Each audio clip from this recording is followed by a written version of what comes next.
two VOD review I did yesterday and the last day, I got like 30 viewers, something like that.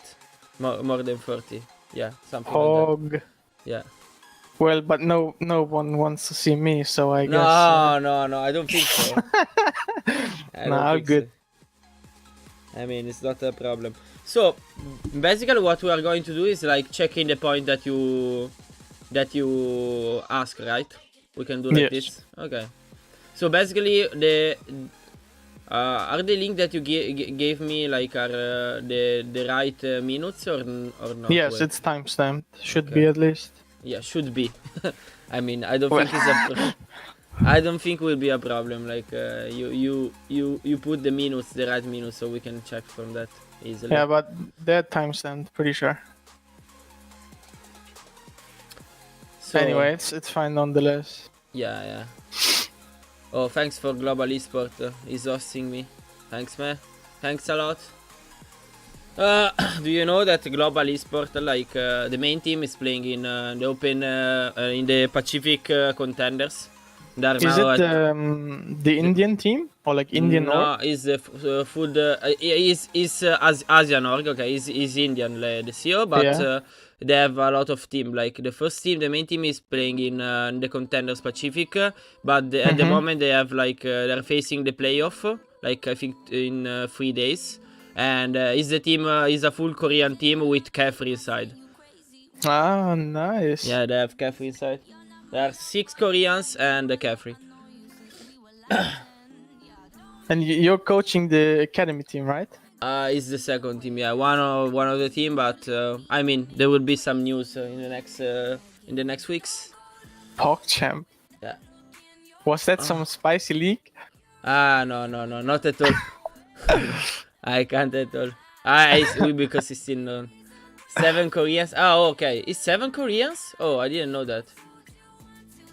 So 7 Koreans, Kefri, and Wings, that is the South Korean coach. Okay. So now basically you put a lot of pressure on me. You know why? Because you said, yeah, I'm taking a one-on-one lesson with Dark Zero, and and I say, holy shit, I will do a fucking. Don't worry about it. Yeah, man, come on. I mean, I already worked with you, right? And I told you that I also really like your coaching style, and I think you're a great coach. So I'm happy to be slurping some of that juicy knowledge of yours.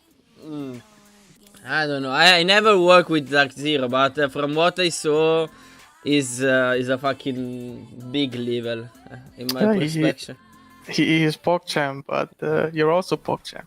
Oh, holy shit! He's licking my ass, literally. So do you know that I will meet like Adnar and Ares think today tomorrow, or like tomorrow for sure Adnar, and probably in the next days also Ares. We will meet together in Bergamo. So you guys are not going happy there. You're not happy about that because you're not screaming, right? Exactly. I mean, I know that. I knew that. What can I say? But at least you guys will have some fun.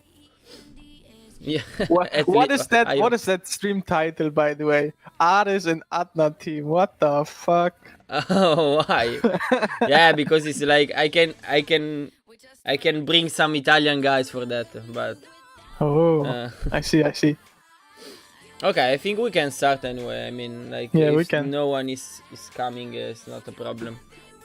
I mean, it's quite early in the day, right? Yeah, but normally, like, I'm usually streaming a lot of VOD review in this hour, in this time, because like in the other time I can't normally, and but I think normally there are a lot of person coming here because like there is no one streaming, at least in Italy, you know. So a lot of Italians are coming. I don't know.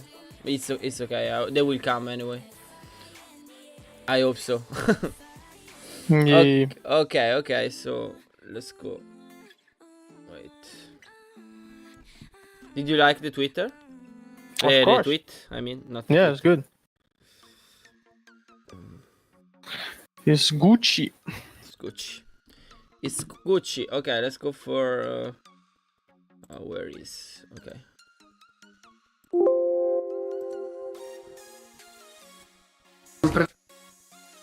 Okay. So firstly, we will see together the point. Okay, I copy paste the point in a WordPad document so we can see that. You mean my questions? Yeah. It's Oh, okay, nice. right? Okay. Yeah, it's fine. Okay. Okay, perfect. So basically, we are going to see like 4 points, because 1, 2, 3, 4, yes, okay, and so we're going to watch like so the first thing will be like with Hanzo, right? So yeah, you are asking about how do I play Hanzo against goats in terms of positioning, high ground, crossfire, and abilities, and each specific usage for the scan. Storm arrows, just spamming into them. How do I get the max of my dragon? Okay, perfect. So we're just, thanks for the follow. We're just checking about the question here on Hanzo against goats, right? Not against another comp. Okay, yep, perfectly. Goats. Okay, so firstly, we need to ask ourselves like why we are playing an Hanzo, like which comp we are going to play against the goats, like no, without watching the VOD right now. Which comp you normally play with Hanzo against goats? Like which is the general comp with Hanzo? I mean, you playing Hanzo and what? It kind of depends. In that VOD, for example, it's a bit old, but we played dive tanks, I believe, with Hanzo and Sombra and Anna Zen. But usually we go for something like Fair Mercy, Zen Hanzo, or even Anna maybe instead of Zen. Yeah, I mean, like normally when you're playing Hanzo, you're playing like, of course, dive tanks, and you don't want. I think it's kind of like the best thing should be having a Pharah, right? You're going to have the maximum value of the damage with Pharah and Hanzo, because you can spam from two different level of the point. You know, like you have the spam from the high ground. And in the other part, you have like Hanzo spamming from a corner. The crossfire, basically. Yeah. I don't see a possibility to have like you talk about Hanzo and Sombra only, or you are talking about 3 DPS. Well, I think my question is like more generally, how do I play Hanzo against goats? Yeah. And I know. Not so much like well, the thing is. We're playing a lot of different comps, and as you know, we're also playing some triple sniper here and there. And the VOD is 2-2 with like Hanzo Sombra, so it's kind of okay. So you're in the VOD you're playing Sombra and Hanzo, right? Yes. So starting from the comp, I don't think the comp is right. Like playing Sombra Hanzo, I don't think there is like. You can have like value if you're playing like full DPS, full DPS comp. So if you're playing Sombra, Hanzo, and Pharah, but if you're playing Hanzo, you need to play Pharah too. Like the Pharah with Hanzo is super good. Like playing with Sombra only with Hanzo, I don't think you will have too much value. Also because you have like the combo between like the Pharah and Sombra, for example. Like I always seeing. Every team playing like, I don't know, Pharah and Sombra or Pharah and Hanzo, not Hanzo and Sombra only, at least, okay?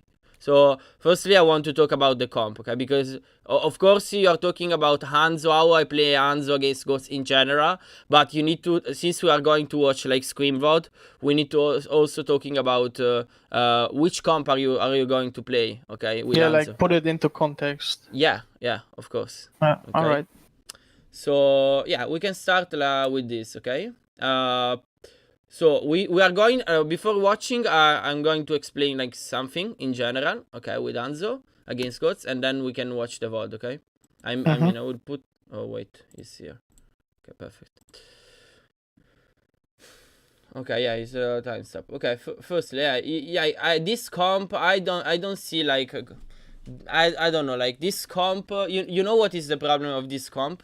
That you're going like how do you think the enemy team will counter your comp? Like thinking that you are in defend, you are defending first point, so the enemy team will have all the opportunity to do what? To go back to the spawn and swap the comp, right? So they will be easy. It will be easy for them to counter your comp. How they can counter your comp? How they can counter those 3 picks? Super easily. Like if I was like if I'm a goats team, okay, that I'm usually play only goats, I would just change the Reinhard for the monkey. Yeah, so I'm float. going floats, and I can easily trade free of you, because I'm going to chase the Ana, I'm going to bubble the Hana, I'm going to bubble the Zen, I'm going to make pressure to the Anzo. So basically, only with floats you can win this. We can win this easily without any problem. Like going, I don't see like any point of going peel comp, because you're not playing like double flankers. You're just playing Sombra, so you don't need actually to play peel comp for counter this. You just go monkey. You want to make pressure, a bit of pressure with the monkey bubble. That's it, and nothing special. Since you're playing Anzo, like Anzo suffer a lot the monkey, right? So you just go monkey, you just go floats, and easy win. Okay. So firstly, I will start saying that this comp is bad. Okay. Like if you want to play the Sombra comp, you can go for I don't know, like a Pharah here. Since like Doomfist is not that good anymore, right? Like normally you're playing Doomfist here, but since the Doomfist is not good anymore, I should suggest to go Pharah if you want to play this comp. I will go like Pharah with maybe with Ana Mercy or Mercy Zen, depending on how you want to play and how you want to play with the tanks, and if you want to play more aggressive with tanks or you want to play less aggressive, depending on if you have Ana or not. Because if you have Ana, you can make more pressure, you can help more the tanks, so they can make more pressure the tanks because they have more healing. If you don't have Ana, you have Zen, they have to play more passive, and having Zen making the pressure with the Discord and with the damage. Okay, sorry if I'm like going out from your Hanzo, but I think it's better like having a general idea of what will happen here. Okay. Yeah, just so you know, also we don't play this comp at all. It was probably I was a try. Yeah, I think we just tried it out. But anyway, like my point is not about that comp, so it should be fine. Yeah, it's okay. Okay, so now, but you're talking about like goats, right? But is the enemy team in this world playing goats or not? Yeah, they are. Okay, so let's basically see. But the first thing is like, especially here in this map, the thing that you have to see like are so with Anzo, you want to stay away from the enemy. So every high ground are like your friend, right?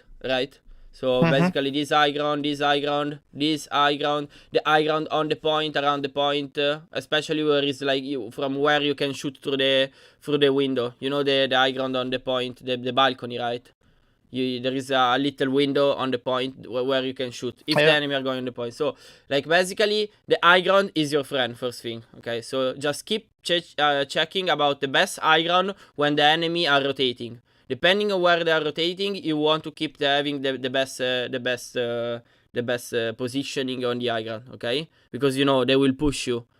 So it's the best thing. So between in your comp, everyone should have like the best.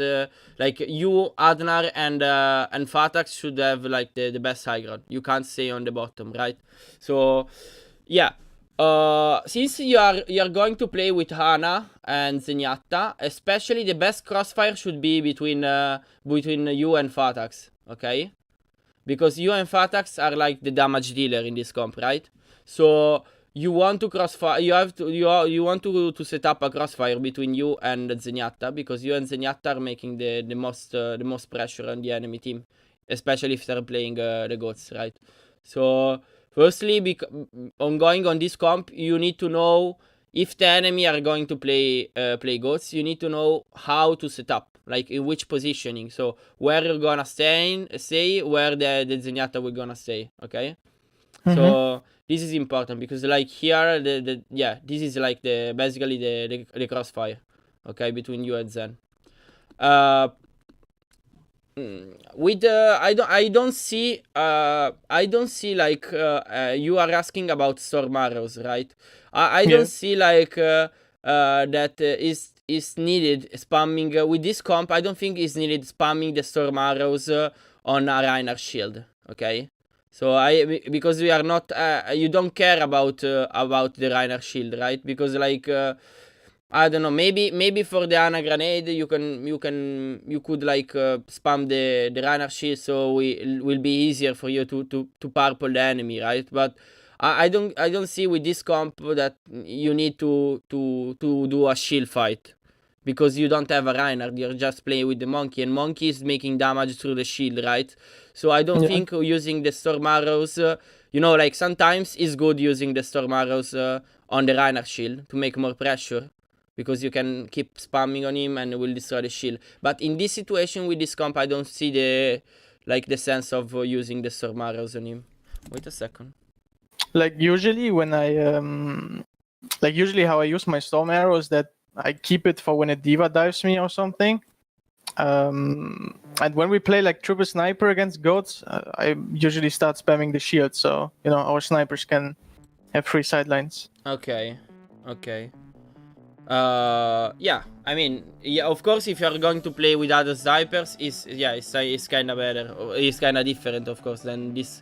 Now I'm just watching this, but if you're playing with snipers, of course, there is a difference between also like how you're using, for example, your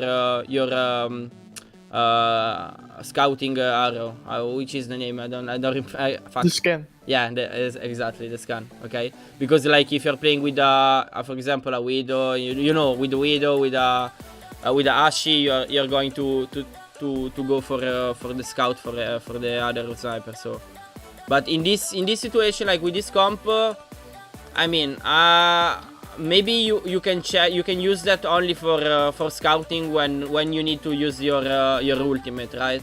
I don't see like the sense of using your scout arrow or the scan for something in particular. Like I don't know, actually. There is no actually good usage of that. Maybe when the enemy are going out from a choke, right? That you can't see where they are coming. For example, if the enemy in this situation, oh fuck. Can we scan? Okay. So for example, if the enemy are going, wait, I'm going to back a bit.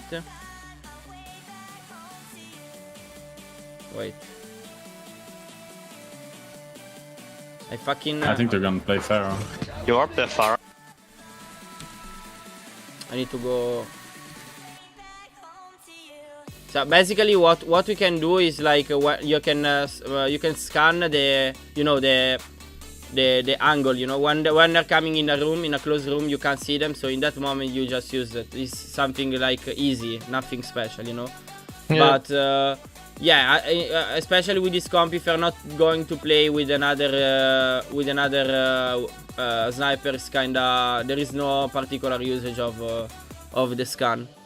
Well, what I would usually do with my scan against goats is that I scan when they're transitioning into like a building or something. Yeah. When basically you can see them, but since you have a Sombra, and with Sombra you're going to play behind them, not on your part. Actually, also in that moment you don't need that at all. I mean, you can use that, but it's not that useful, because like you still have Sombra for scouting them to give the infos, when they're transition, when they're doing the transition. Wait. Yep. So basically, let's see what will happen. This is like the wait. I wanna see. This is the timestamp, right? The right time. Yeah, it's 42. Okay, perfect. Yep.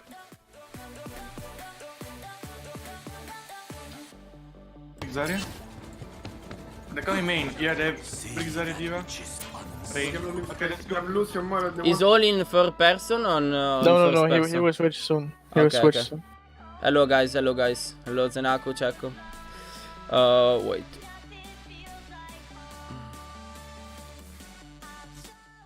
Okay, let's see. Coming back.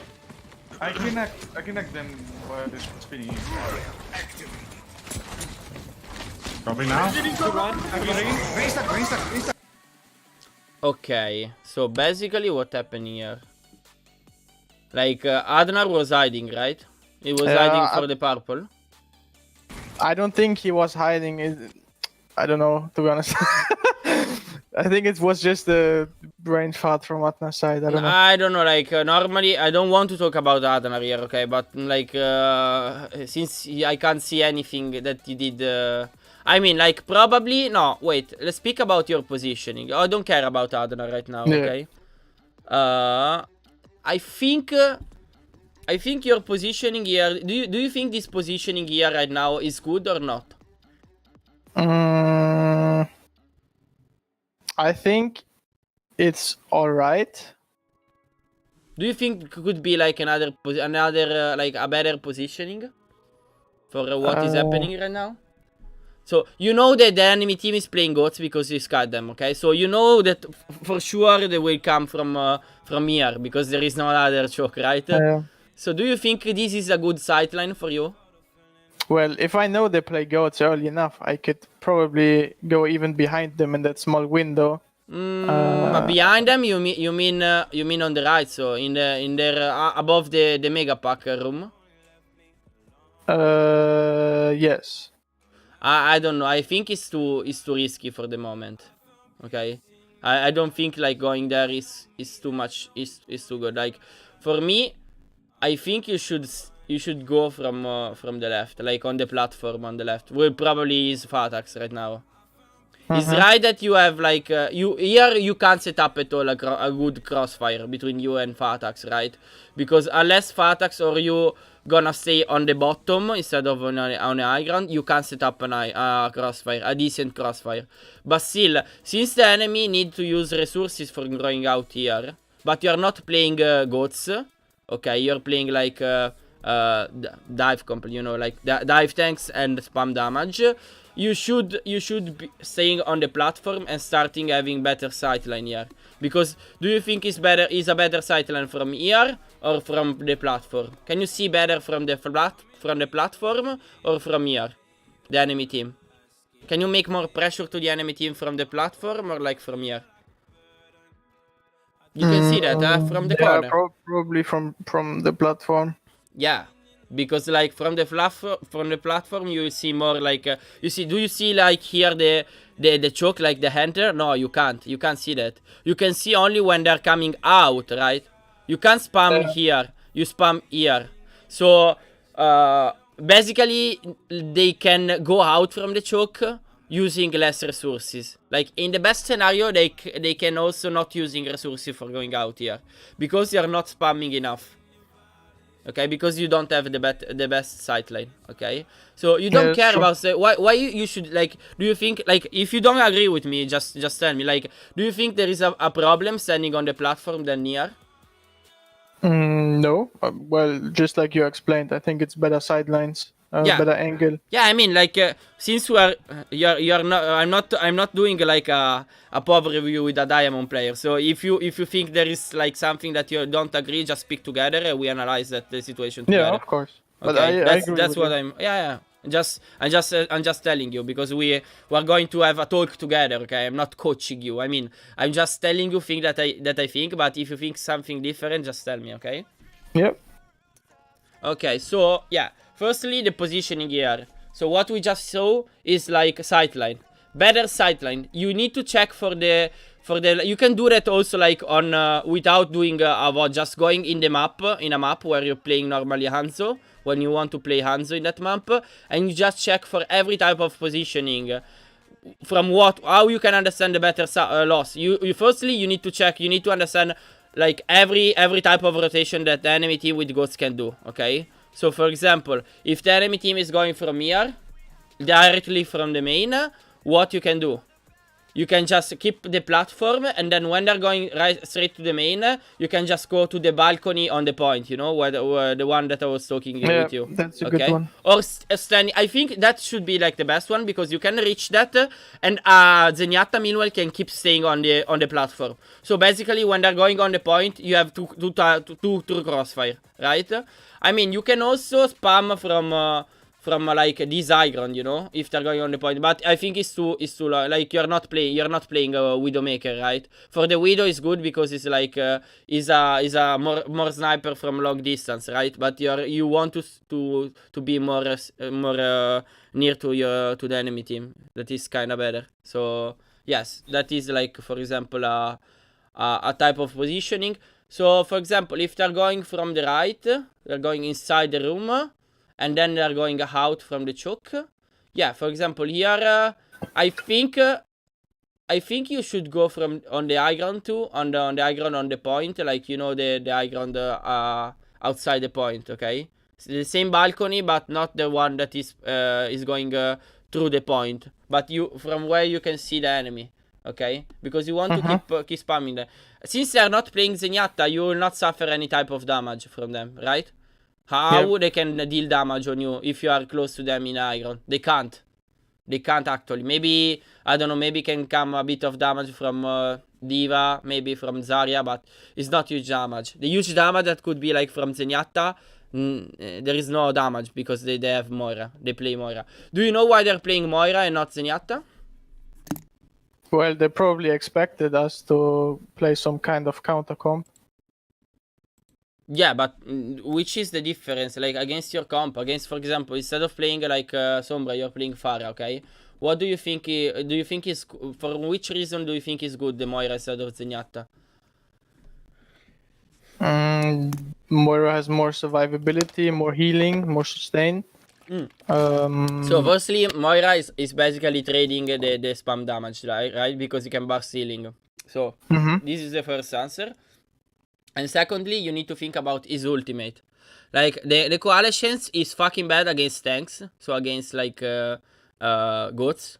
But it's super huge against DPS. So, basically, with the Coalescence, you can make a ton of pressure on Hanzo and Pharah. In general, on every DPS. And making pressure means that the DPS in that moment can't make damage. So the Moira is super huge. It's super huge against DPS. And also, like, Zenyatta is not that good because, you know, like, Zenyatta during the trance, like, if you're playing Pharah, the trance is not countering the barrage, right? Especially if you're getting pocket by the Mercy. But in any case, like, Zenyatta is not good against DPS. Okay. Also, if you're not playing, it's not that important if you're playing a flanker or not, but Zenyatta is not good against DPS comp. Oh, thanks. Grazie mille, Xim, for the host. Thanks a lot, Xim. Hello, guys. Hello. Okay, so yes, let's go forward. Okay, so firstly, your positioning. Go get better positioning, and let's see the usage of the Storm Arrow right now. Dropping now. Raise stack. Let's go. You just... Okay, not that bad. What you can check actually is like for having like a better use of the Storm Arrows, what you have to check, which is like your counter to Storm Arrows. D.Va Matrix or Shield? Yeah, D.Va, especially D.Va Matrix. Like, the shield is still okay, because, like, anyway, you are going to spam the shield, right? You are going to make damage on the shield, and it's still okay. I mean, as I told you, it's not the best thing that you can do with this comp, spamming on the shield, but it's still something, right? But if you are using the Storm Arrow, and part of the Storm Arrow is getting eaten by the D.Va Matrix, that is bad. So you need to take care more about the D.Va positioning, the status of the DM of the enemy D.Va, and stuff like that. So you want to hit every single Storm Arrows to the enemy team. Okay, basically for what? Not to kill, because you know with this comp you're not going to kill anyone at the start, of course, because they have ton of healings, right? So you can't kill burning anyone. like resources, right? And cooldowns? Yeah, firstly, you let them use resources for going out, because they are attacking, right? They are going out from the choke. So you let them use resources, okay? That is kinda the most important thing. Also, if they will charge, they reload the resources inside the room, okay? But this is not important. Of course, they will, if they are good, they will reload resources before going out again. And after that, what? You are building your ultimate. That is kinda your win condition. Da mangiare. Cala il panino all'Africa. Yeah. Building the ultimate is the win Sarebbe una scena condition. stupenda. Lo so, Xim, che sei te, mi ricordo. Scusa, sorry for the Italian. That's fine.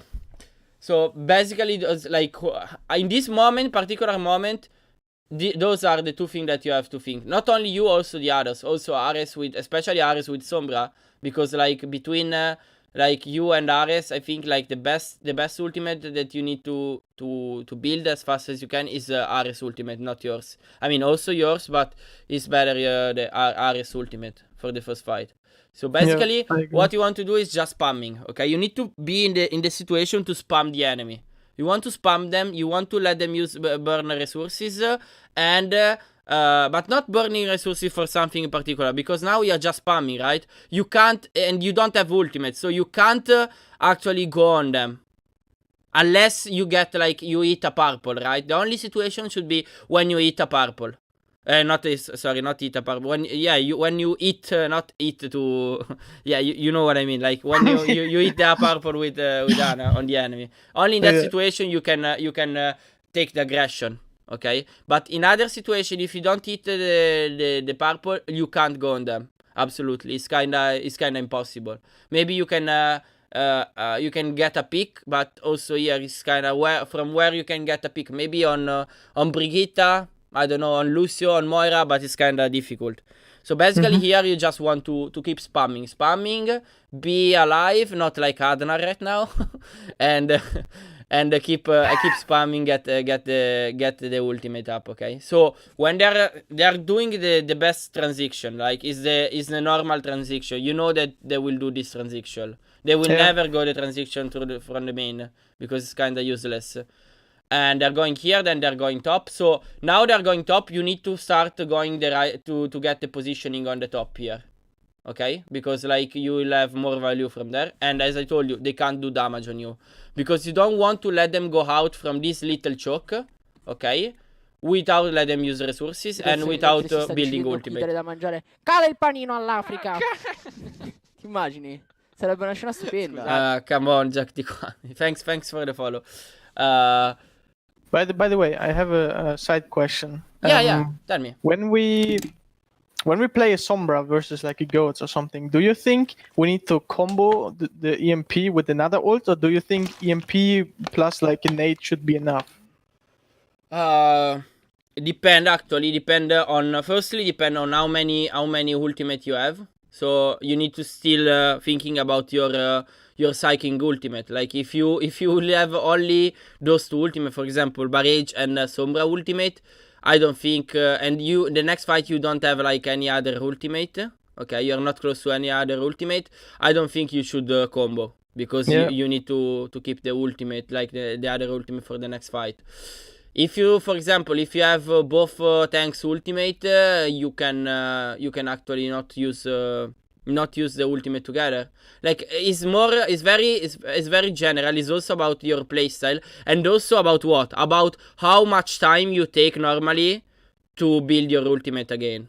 Okay, for example, if you are a very good Pharah and you know how to build ultimate in like 20 seconds against the gods, you can keep using your ultimate every fight, you know. So there is no problem. But if you struggle a lot on building the ultimate, well, you should not use your ultimate every time. Okay, it's the same thing for Sombra. Okay, I mean, like normally with every type of comp, unless the teammate, the enemy team is gonna bait your EMP. Okay. For example, not bait because they are going to beat the EMP or something like that, but just being like splitted, or I don't know,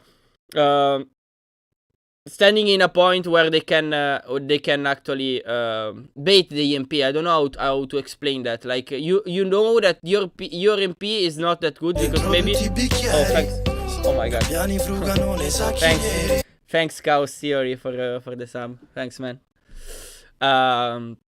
So if the EMP is gonna hit like everyone, and you are in positioning to make damage on them, you can also not using any other ultimate, okay? You just basically use what? If you're playing with Ana, you just basically throw the grenade and EMP and easy win, okay? But you know, and then we will talk about this one on the part of the Sombra, okay? Because I saw like a point with Sombra, so we can speak about this with Sombra when we're talking about Sombra. Yep, exactly. Okay? So I will explain you everything about how, when you have to EMP, how you can set up for the EMP with your teammates to have like the most value from the EMP, okay?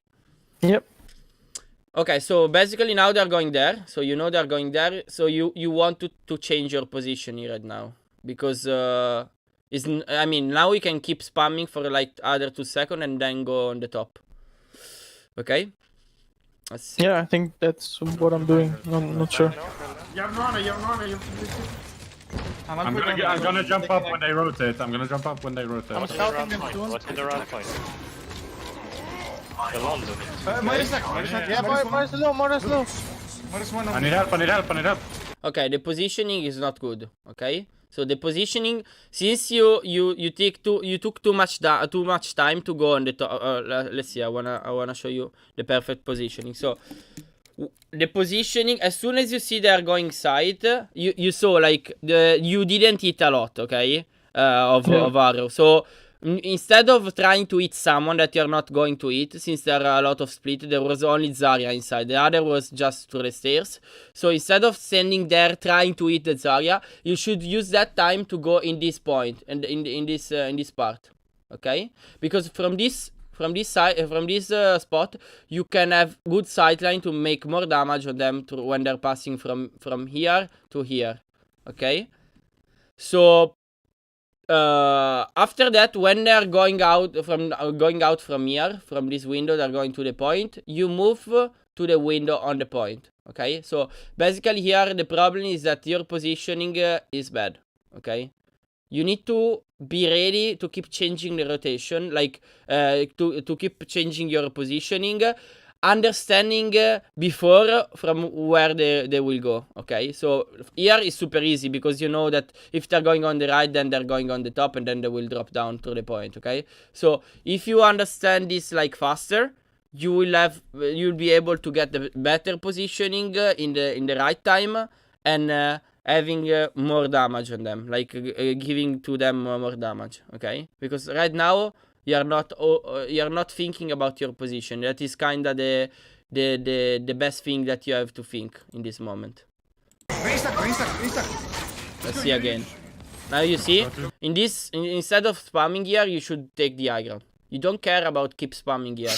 Like, you are not spamming anything. You're just trying to hit a Zarya, but there is no value on hitting the Zarya. I mean, maybe you can get more percentage, but of your ultimate, but is not that safe, you know. Like the best thing should be having the best positioning or when they have the transition to the high ground. I'm gonna jump up when they rotate. Yeah, you see, now you have to go in that high ground. Okay, anyway, let's see. When they rotate. What's in the round point? What's in the round point? The London. Yeah, more slow. Are you going to use your ultimate right now? You remember? Yeah, I will use it. Okay, let's see how. I'm close to my dragon. Can you get me up?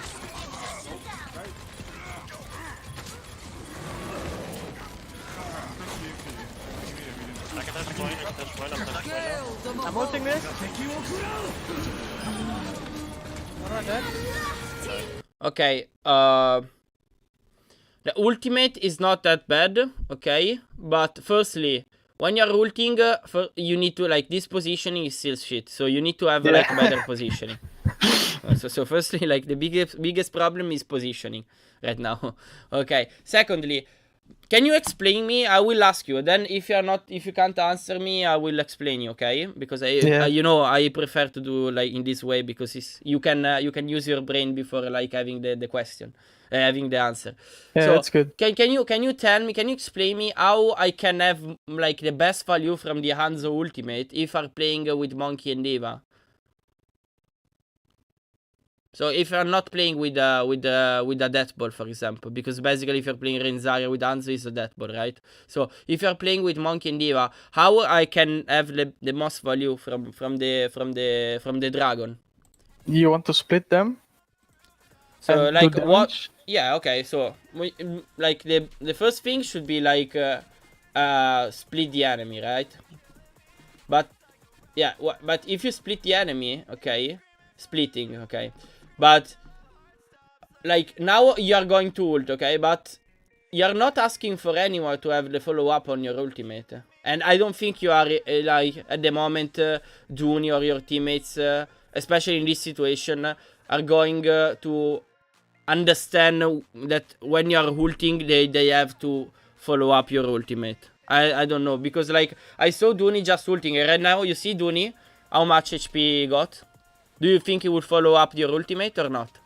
Probably not. No, it's not follow upping the ultimate, right? So for having the most value from your ultimate is having the tanks, okay, and like for example now I think you don't have any more. You don't have Adnar, you don't have Fatax, okay. Now you don't have any like Diva 2. Okay, so it's okay, but let's think that you are all alive, okay? Not like now you are all, you lost the fight, but let's think that you are all alive. Like the call should be, okay, asking for Dooney if he have like the opportunity to jump to follow up your ultimate, and in the same time that the monkey is going to jump, you're ulting, okay? Because in this way you can use your ultimate as like a damage dealer during the dive from your teammates, okay? But for example, if you are ulting and meanwhile your monkey is just when you start ulting and your monkey, instead of jumping in, he just jumped 2 seconds ago and is jumping away, well, this is not optimization of your ultimate, because you're using your ultimate, but there is no follow up from your teammates. Like your teammates need to be ready to follow up your ultimate, okay?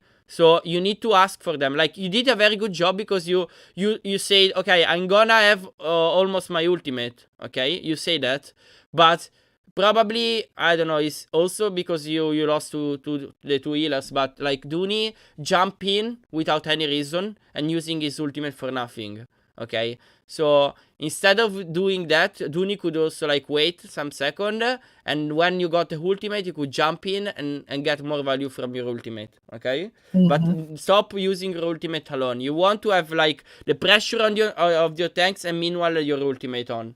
Okay, so in that moment, what will happen? When the tanks and like the dive is making damage, okay, you have like the other sustain of damage from your ultimate. Okay. So basically, you have like the help during the dive from the dragon, okay? So, do you have some question about this? Do you agree about this or not? Yeah, I do agree. But isn't it kind of bad anyway that Dooney is ulting while I'm dragoning, because like in his ulti he can't really follow up anyway, and like monkey ult is probably like against goats. It's also designed to split them, right, or boop them off, or because so are you asking me if it's good using both ultimate together or what?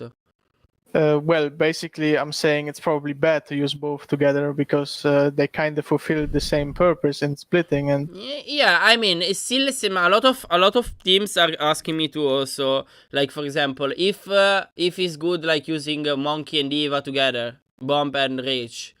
I mean, normally, like in 80% of the case, it's not good, because you know, like Monkey and Diva are sustain ultimate, right? Especially like are sustain, like having a double life. So the best scenario should be having in every fight having at least one of the 2 ultimate of the tanks. Okay, if in the same time you use both ultimate of Monkey and Diva, you probably be in a bad situation the next fight, especially if you need to stall like a point or something like that. Okay. But like using Hanzo and Monkey together, I don't know. Could be like a clutch combo. You know, for example, in this situation, you could like if Duni is very good on booping the enemy on your dragon. Booping into my dragon. Yeah, if like it's a clash situation, you know, it's something that you can't say okay, let's do it every time, because you can't do that every time. But in sometimes maybe because you are 6 versus 5 or so 6 versus 4, you can try to do that to try a clutch, okay, something like that. But yeah, normally you can't stick on that combo. You can't call to use both ultimate as combo, okay, because it's not that good. Absolutely. Can we, since the clip is kind of over anyway, okay. can we kind of summarize my positioning? So yeah, like and the different steps, like also in the late game when they already transition to point and stuff where so I should you want positioning. to we start again the clip from the start, right? And summary is okay, perfect. Let's go from okay. So firstly you are here, right? So from here you know they are not coming from the right, they're coming from the left now, okay? So since they're coming on the left, okay, now you are trying to make damage on them, okay, from here. That is not that good, it's not that bad, because you can hit a bit. But then when as soon as you see they're passing, okay, so now you have good sightline for them when they're going out, okay, so this is good. But then as soon as you see they are to the car, the white car, you need to change your positioning and go to the platform, okay? Yeah. So platform, if they're going to play this comp, so full ghost with Moira, is your friend, okay? After that, you know 100%, unless the team is fucking bad, okay, you know 100% they will go from the room, okay? So after, you check for the balcony. You check for going to the balcony, okay? So now you're spamming here, that is good. Okay? Now, you see from here, you see? Do you think your positioning is good? No. The positioning good should be from here. This is good positioning. From here, you can start spamming on the shield, spamming on the Reinar, let them use resources. Before going out from the choke. Grazie Lisa per loss. Thanks.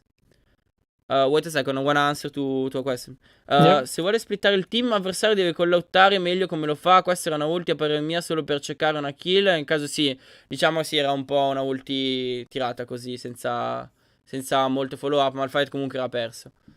Okay, so you see, this is sightline. The other is not sightline at all. It's not sightline at all. Yeah, I agree. So from here you can make a ton of pressure to the enemy. After that, we can see from here that you should go in this balcony. This balcony is your second friend, okay? I will see second friend, because from this balcony you can be like more you will be near to the enemy team, okay? And when they're going to the high ground to have the transition, you can make other ton of damage to them with the sightline, okay?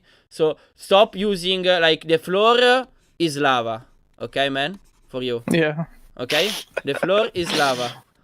Especially if you're going here is the floor is lava, because you have huge high ground, okay? So stop standing on the floor, please. You're going to die, okay? Yeah, anyway, so the other good positioning when you're standing here to make damage on them, okay? When they're going on the right, on the high ground on the right, then you need to go back and go here. You know that there is a window here. That positioning is super good for you, okay? Because you have good sightline to the enemy team where they're crossing from the mini pack room through the point into the bongos, and from here you can make a lot of damage, okay? So you understand the position? Yeah. Oh, thanks for the sub, Ale. Thanks, Almar. Grazie, Ale. So from here you can make ton of damage. So the free good positioning are one here, the second one, and the third one here. Okay. So the summary is that, okay? And if the team, like, so maybe your question could be like, the team are on, like, the players are on the point, the enemy team is on the point, which is my best positioning? Well, the positioning should be standing or on the platform, but probably the Zenyatta will be on the platform. So since we say that we want to have a crossfire, we should have Zenyatta here and Hanzo here, okay? So wait, Zen here and Hanzo here, because if you stick together on the platform, you and Hanzo, what will happen? What the enemy team will do? If you stick together on the same positioning, so you are not set upping a crossfire. Tell me. Yeah, I mean they can just avoid one sideline and basically disable two heroes. Yeah, like what will happen if you and Hanzo are standing on the platform? The Reinhardt will shield only Zenyatta and Hanzo. And then the other will be free to make damage on the others, okay? So basically, the shield of Reinhardt is trading, and not only the shield, because they will lose also like the wall, right? The wall on the point, every type of thing on the point that can protect them.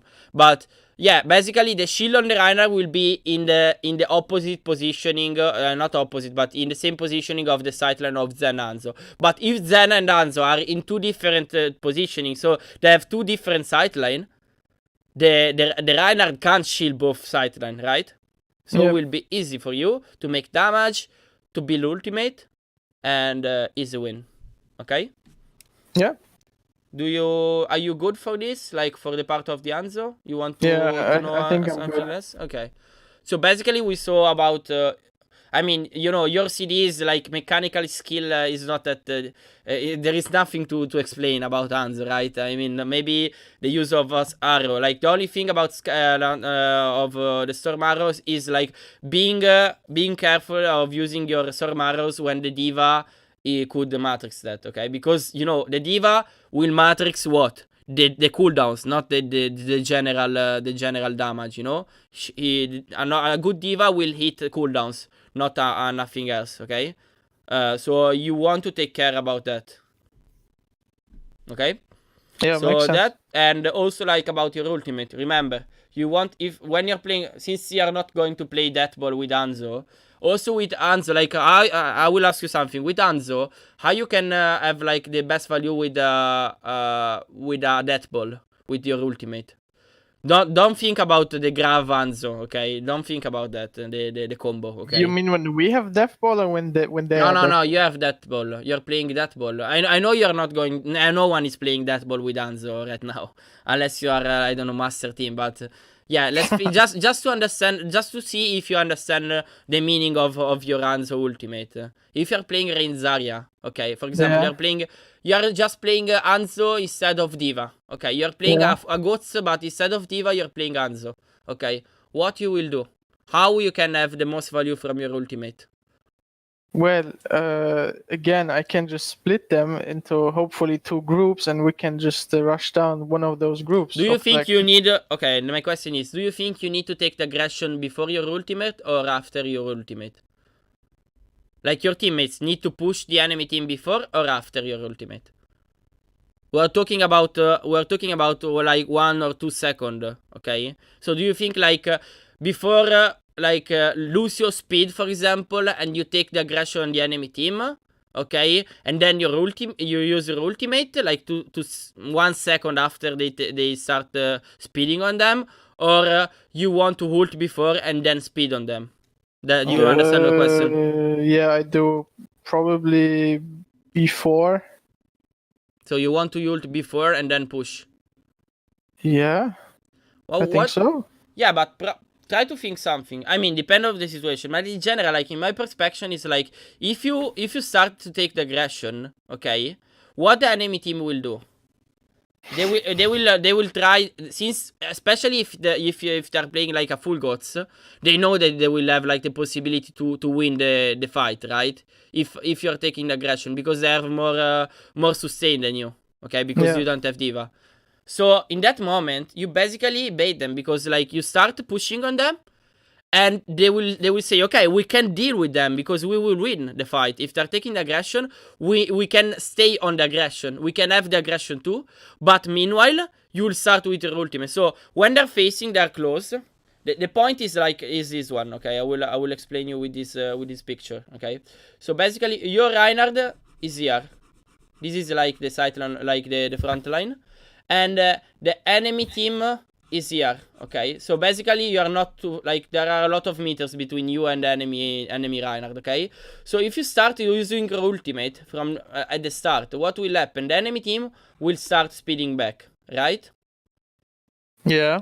But instead of using your ultimate at the start, okay, so before, if your teammates are going to take the aggression soon, okay, before your ultimate, the enemy team will say, okay, we can deal with them.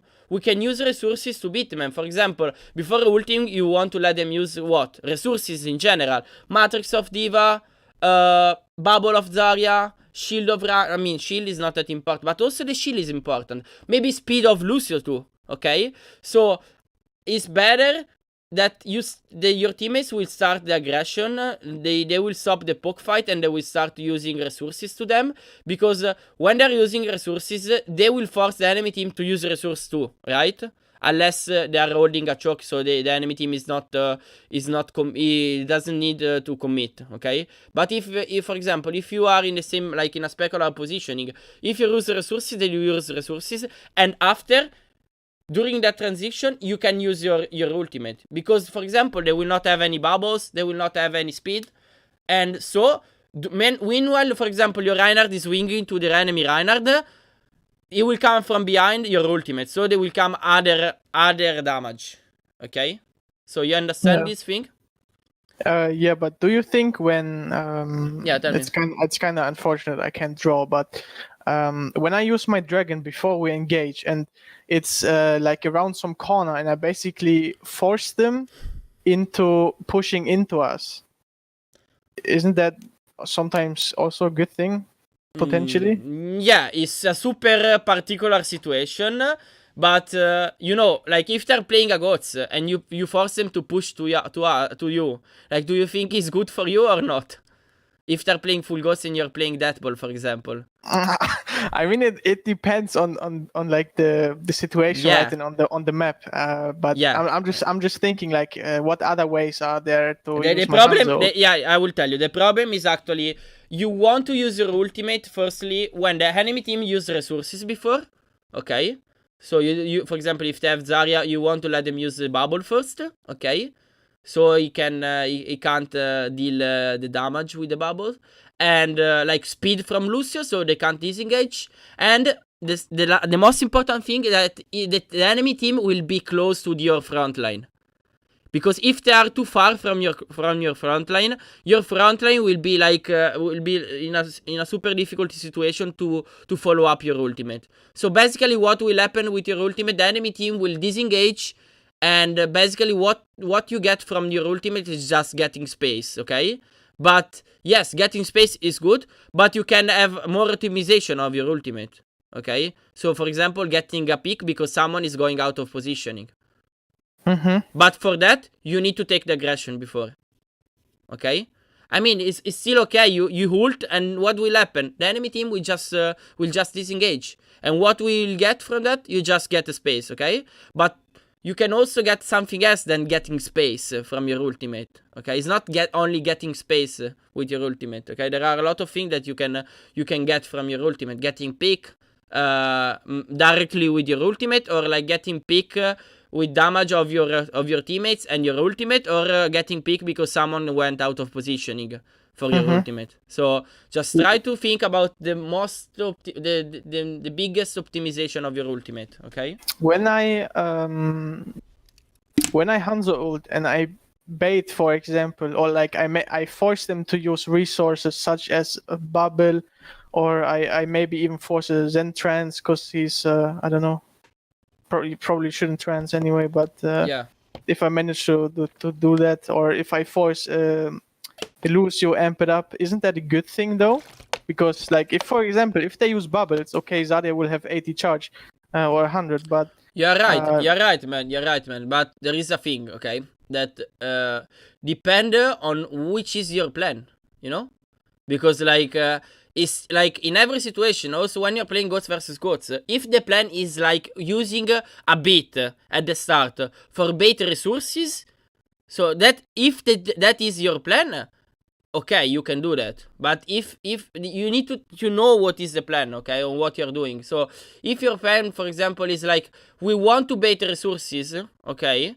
So for example, you are attacking, you are using your Hanzo ultimate for attacking, for going out from the choke, is super good. Because from that you can bait resources to the enemy and get space. And bait resources and get space is the win condition for you for getting out from the choke, right? Because now you are the attacker, the enemy team is the defender. So you for going out, for using less resources than the enemy team, you can use your ultimate for that, because you will take position, you will take space, and the enemy team will be forced to use the resources. So you need to understand which is what you need in that moment, okay? You want to use your ultimate for baiting resources, for get space because you can't go out from the choke because you are attacker. So let's use that, okay? But you need to know what you are going to, what will happen with your ultimate, with the usage of your ultimate, okay? Just that is the point, okay? You can still think, of course, you can think that since your ultimate, you can charge your ultimate very easily, okay? Using that ultimate as big resources to bait other resources is good, of course. But you need to know that after that, you need to take the aggression, like, because, for example, you use your ultimate, okay? The enemy team will be forced to use resources. You didn't use any resources apart your big ultimate, okay? So in that moment, what you need to do? You need to push the enemy team, because you had the advantage, because they don't have resources, you have more resources than them, okay? Yep. But if you're not taking that advantage, you're not using those seconds to take the advantage on the enemy team, to use the advantage on the enemy team, your ultimate is kind of wasted, okay? Yep. So that's the point. I guess it's just understanding all the possible ways of using your dragging, and then realizing in game what situation applies. Yeah, of course. Like there is no only one situation to use, like one thing to use your ultimate. There are a lot of reasons for using that, but it's for every ultimate, not only your ultimate with Hanzo. It's also, for example, a Graviton. You can also use when you're playing Goats. A lot of team are using Graviton for what? For baiting, for example, a defending ultimate, for baiting resources, like, for example, Bubble of the Zarya, Shield of Reinhardt, Diva Matrix, and then after that they don't have resources. Maybe they don't have Amp for the Lucio, and the team can engage with a Diva Bomb after. So that's why a lot of teams are not doing anymore like the Diva Bomb, the Graph Diva Bomb. Because, like, unless the enemy team don't have, like, any resources, so no bubbles, no shield or stuff like that, you can use the Graph Diva Bomb. But in general, you can use every type of ultimate to bait resources, okay? You need to think this thing, okay? There is, like, big resources and little resources, okay? And basically, what is happening is, like, one big resource. And big resource is like the ultimate, one ultimate. With one ultimate, you can bait, you can let them use, with one ultimate, you can trade, like, for example, 5 little resources, okay? And little resources are the CDs. You understand what I mean? Yeah. So in this way, you can actually, like, using a big resources for bait 5 little resources is not that bad. Because, like Goats is not only about using ultimate, but is using CDs. So using one big resource for baiting 5 little resource is super good. Okay? Yep. And the big resource is not only, I don't know, a ultimate. Like there is no, like, every ultimate could be like a big resource to bait other resources, you know? Because for dealing with a ultimate, the enemy team should be like or trading with another ultimate or trading with 5 little resources. Okay? Yep. Okay, so we can go forward with the next answer, with the next question, I think, right? Yes. Okay, let's go. So we did the first part. So second part, we're going to talk about Sombra. Wow. I just want general input on my Sombra, as I never been coached on that hero. Translocator, usage, axe, ult, scouting. Okay, perfect. So let's see this.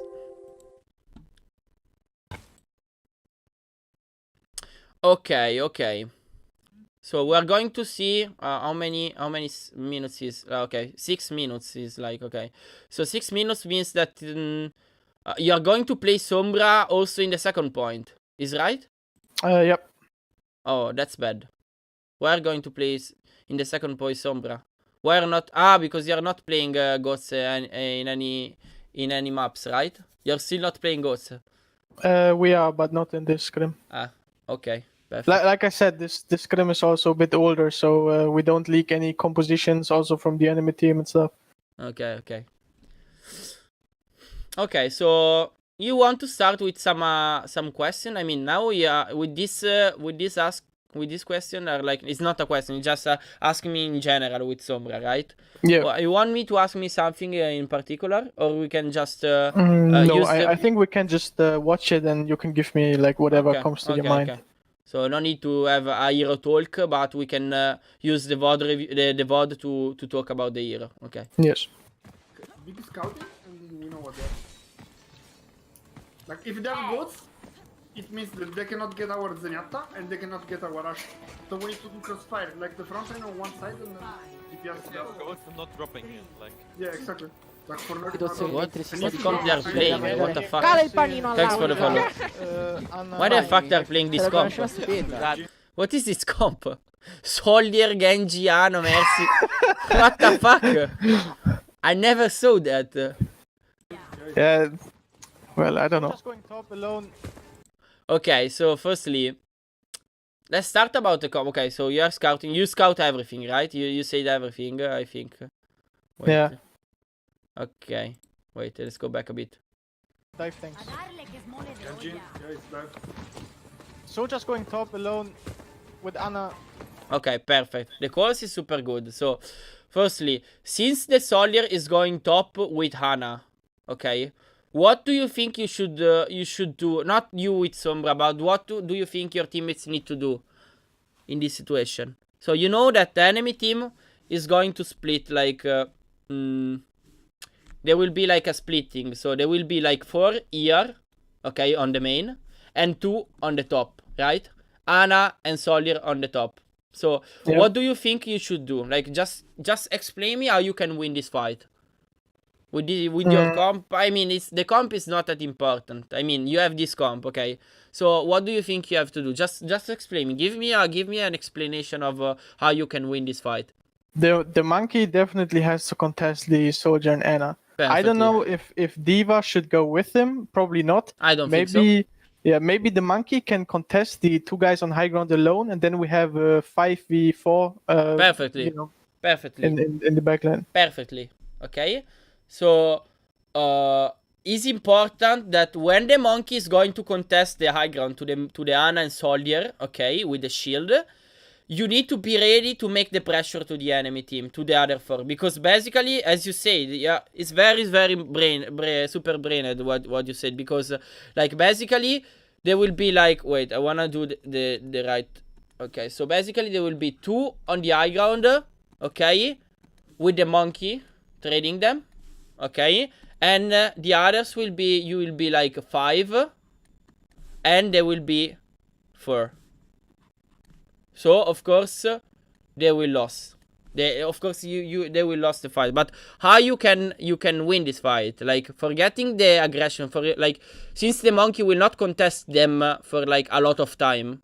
Okay, because there is like he can't stay with them and kill them. Of course, he's just contesting. The monkey is just trading Ana and Soldier, but he can't of course kill them. It's super impossible. How the fuck you can kill them? Like unless they have a bad position, they are not together. It's fucking impossible. So how many seconds you have to make the aggression? Like monkey will contest them for like probably you have 3-4 seconds.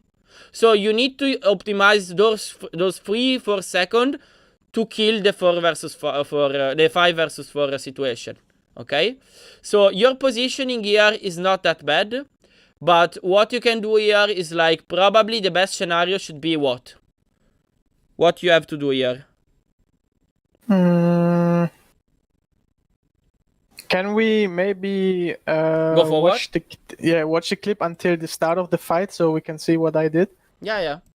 We'll go for it. Oh, I missed so much. I will hack No, Diva no, as soon as he goes in. Goes the top. He's in. Okay, perfect. You said a very good thing, okay? Because you said let's wait. Like you say, like as soon as the diva is going in, you want to hack her, okay? So you're going as vocalist, you're going very good with Sombra, because it's important to call before the fight starting, to call which target you want to hack, and if you change the target to hack, it's still important that you call that you are hacking the target, okay? Like 1 second before. So now they're going from the bottom. I don't know why they're going. They're still on the bottom. They want to dive the Zenyatta probably directly, and Zenyatta is not in a very good positioning. You know what? She should be close to like to you- the end, so we can drop down, right? Yeah, I don't. Yeah. I was thinking about like a positioning here with Ashi, Mercy. I think you are too much together. I think they are too much together. I'm not sure they should stick together like this. Anyway, let's see. Booker monkey vi går med diva. They're waiting for counter dive. I'm so I'm hacking Diva. Diva hack. Okay, very good. But yeah, you hacked the diva. But the hacking of the diva, what you did with this hack of the diva? You just deny the shift of the diva and like the movement, the follow up for the diva into the monkey, into the dive, right? But your teammates can't follow up the diva right now. They can't follow up the hack. Okay? So basically in this situation, which is your goal in this particular situation? Since you hack the diva, there is a particular goal for you. Well, the first goal was to deny her from diving with the monkey or soft diving, whatever. Yeah, but And in the this, second one yeah, right now is to kill her, demek her. not that, because I think it will be kind of impossible for you to make her, unless of course like in a situation where they are going like they are good, okay, the enemy team is good, it's decent, it's kind of impossible because you don't have any follow up from your teammates. And the monkey just put the bubble here, so actually the diva got all the possibility to stay alive. We also if you get hacked, okay, but. So which is your goal? Is like to my question is, in this situation, since the hack that you did can't be follow up by your teammates, okay, because your teammates are just counter diving in positioning, they're just dropping back, okay, so they can't make damage, they can't follow up on the hack. So which is your goal now? Is to kill someone, your teammates, like not only is your goal, but like the general goal. Like, the general goal is to kill the diva? No, because you can't demech the diva right now. I mean, maybe you can. The best scenario would be, like, demeching the diva. But which is your, your goal right now? There is another I guess right now we should probably chill a bit and, get health back up. Do you think you have, like, some problem to keep standing here spamming? Or not? No. No. I So, can stay here. which is your goal now? What do you have to think now? Also, my own personal goal would be, I guess, staying here and just spam. Yeah, spamming Charge my EMP. Yeah, charging your ultimate. In this particular, like with Sombra, it's important to understand. There are two different situations when you're like hacking and make damage. Okay, there are two different situations. Like one situation is like hacking a target because your teammates will follow up the target, or also because like your teammates are just follow upping the target. Okay, you know what is happening. I will go back a bit. I will explain you this thing. Okay, because it's important to understand. Okay. Okay. So I will hack Diva as soon as he goes in. Goes the top. He's in. okay, right now in this particular situation, okay, I will stop here. I will wait you until you are here in the picture, since we have the delay. Okay, right now, so.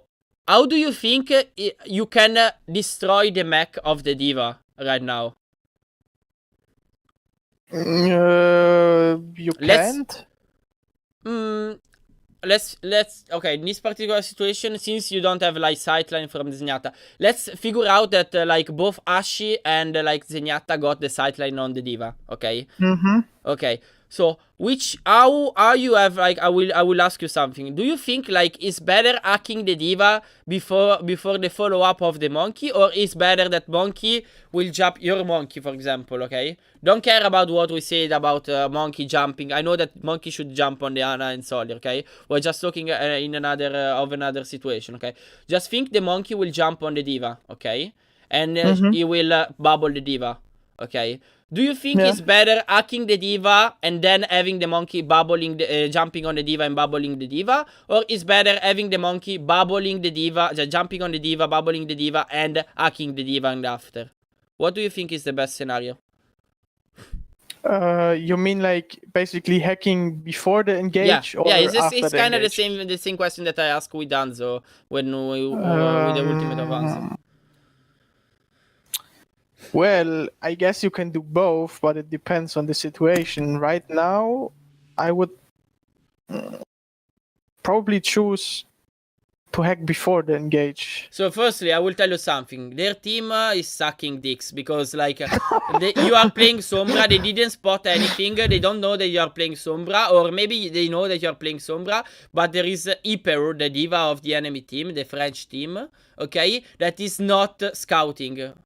Okay, this not scouting. No one is scouting for you. Okay, so this is the first thing. Okay, but normally, like you will never like against a good team, you will never be free to hack a target. Okay, unless the enemy team, the enemy frontline, especially Monkey and Diva, are focusing who? Like if the monkey jump on the diva, what will happen? If your monkey jumping on the diva and bubbling the diva, what will happen? Well, diva focuses the monkey. Yeah. So Do you? I'm free. Yeah, you will be free to hack every target. And also, what will happen? You can also use the bubble as coverage to hack diva, to hack the target because they can't shoot you, right? Yeah, makes sense. It's the same thing that you can do also with the diva. I mean, also the diva when you're trying the hack, he can matrix you, so they can't make damage on you, so they can't stop the hack, right? So in general, I think you should try to focus more on like hacking, hacking when your teammates are contesting, okay, the enemy frontline, especially if you want like hacking a tank, okay, because like will be super difficult hacking a target, okay. If the team is good, if the enemy team is good, if you want to hack a tank, it's super difficult. Okay, it's like a general advice. So, like when you're playing a dive comp, who like from understanding this thing, when you're playing dive comp, like for example full dive. Okay, also if we're not playing dive anymore, full dive anymore, but Genji Tracer dive. Okay, who do you think will show at the start of the dive? Will come first Tracer or Genji, or maybe Monkey and Diva? The monkey. And you know why? Well, kinda. It's like it's simple, huh? I mean, monkey just goes in first. He drags attention. Your flankers are free to cover from perfectly because perfectly. I know it's simple. Like you don't need to think too much. Like in it's so fucking simple. But you need to understand. Like you need to think about that in general in every situation. Also when you're playing Sombra, because like your utility of hacking could be like traded by the enemy, because if they're stopping you, you'll be fucked. Okay, so for like deny that thing, you should do the same thing when you're playing a normal dive. So having the monkey jumping, and when they are like there is the poke fight between the monkey and diva and the enemy monkey and diva, you can try the hack. Okay, in that moment. Okay, but anyway, this is like a general advice about that. Okay, and also. Is the same thing for the EMP when you're using EMP, because when you're using EMP, you need to be ready that like for having the best follow up on the EMP, you should not EMP before. You should having monkey and diva jumping, so the dives comes in before, and then meanwhile you are in positioning to EMP, and when the monkey just jumped, you EMP, okay? Because in that moment you'll have more value.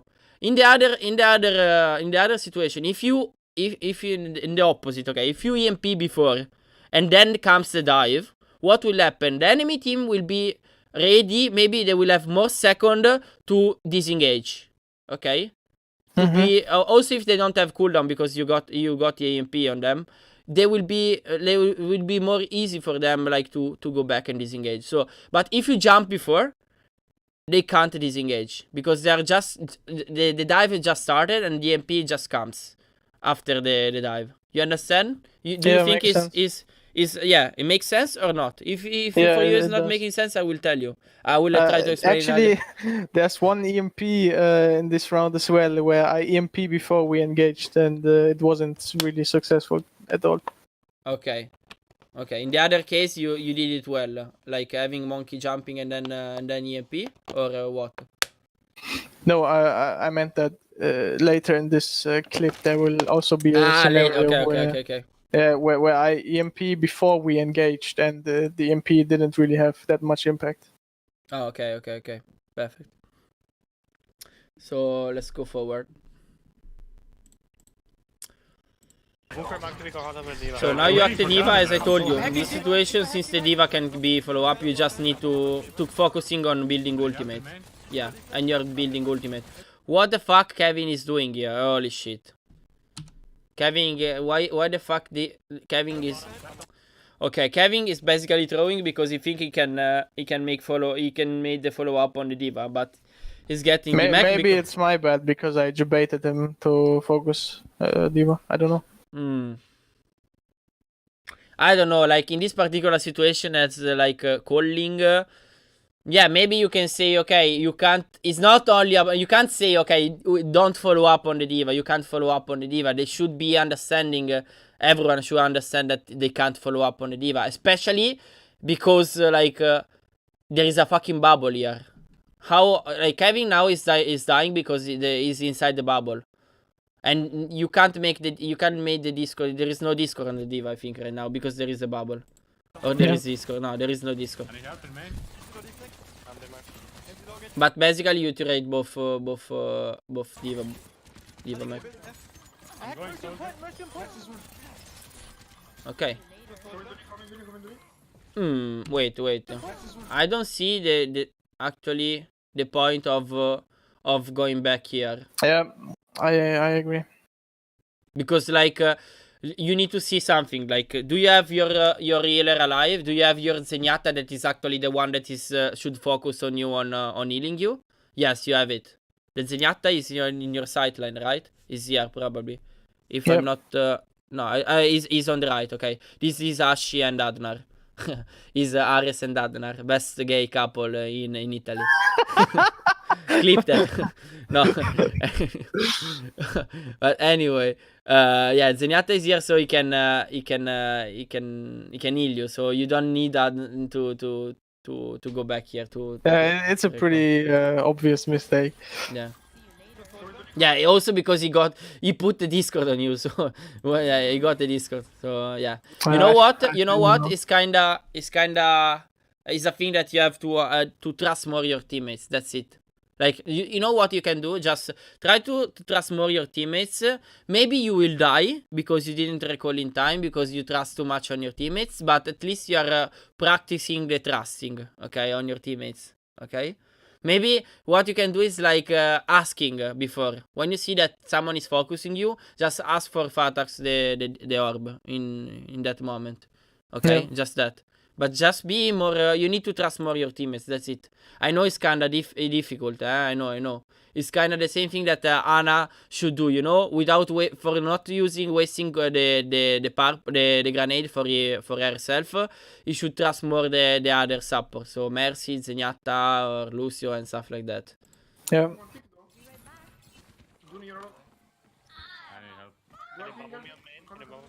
So now you're going top. So you're going top because what? Because you think that going top you can make more.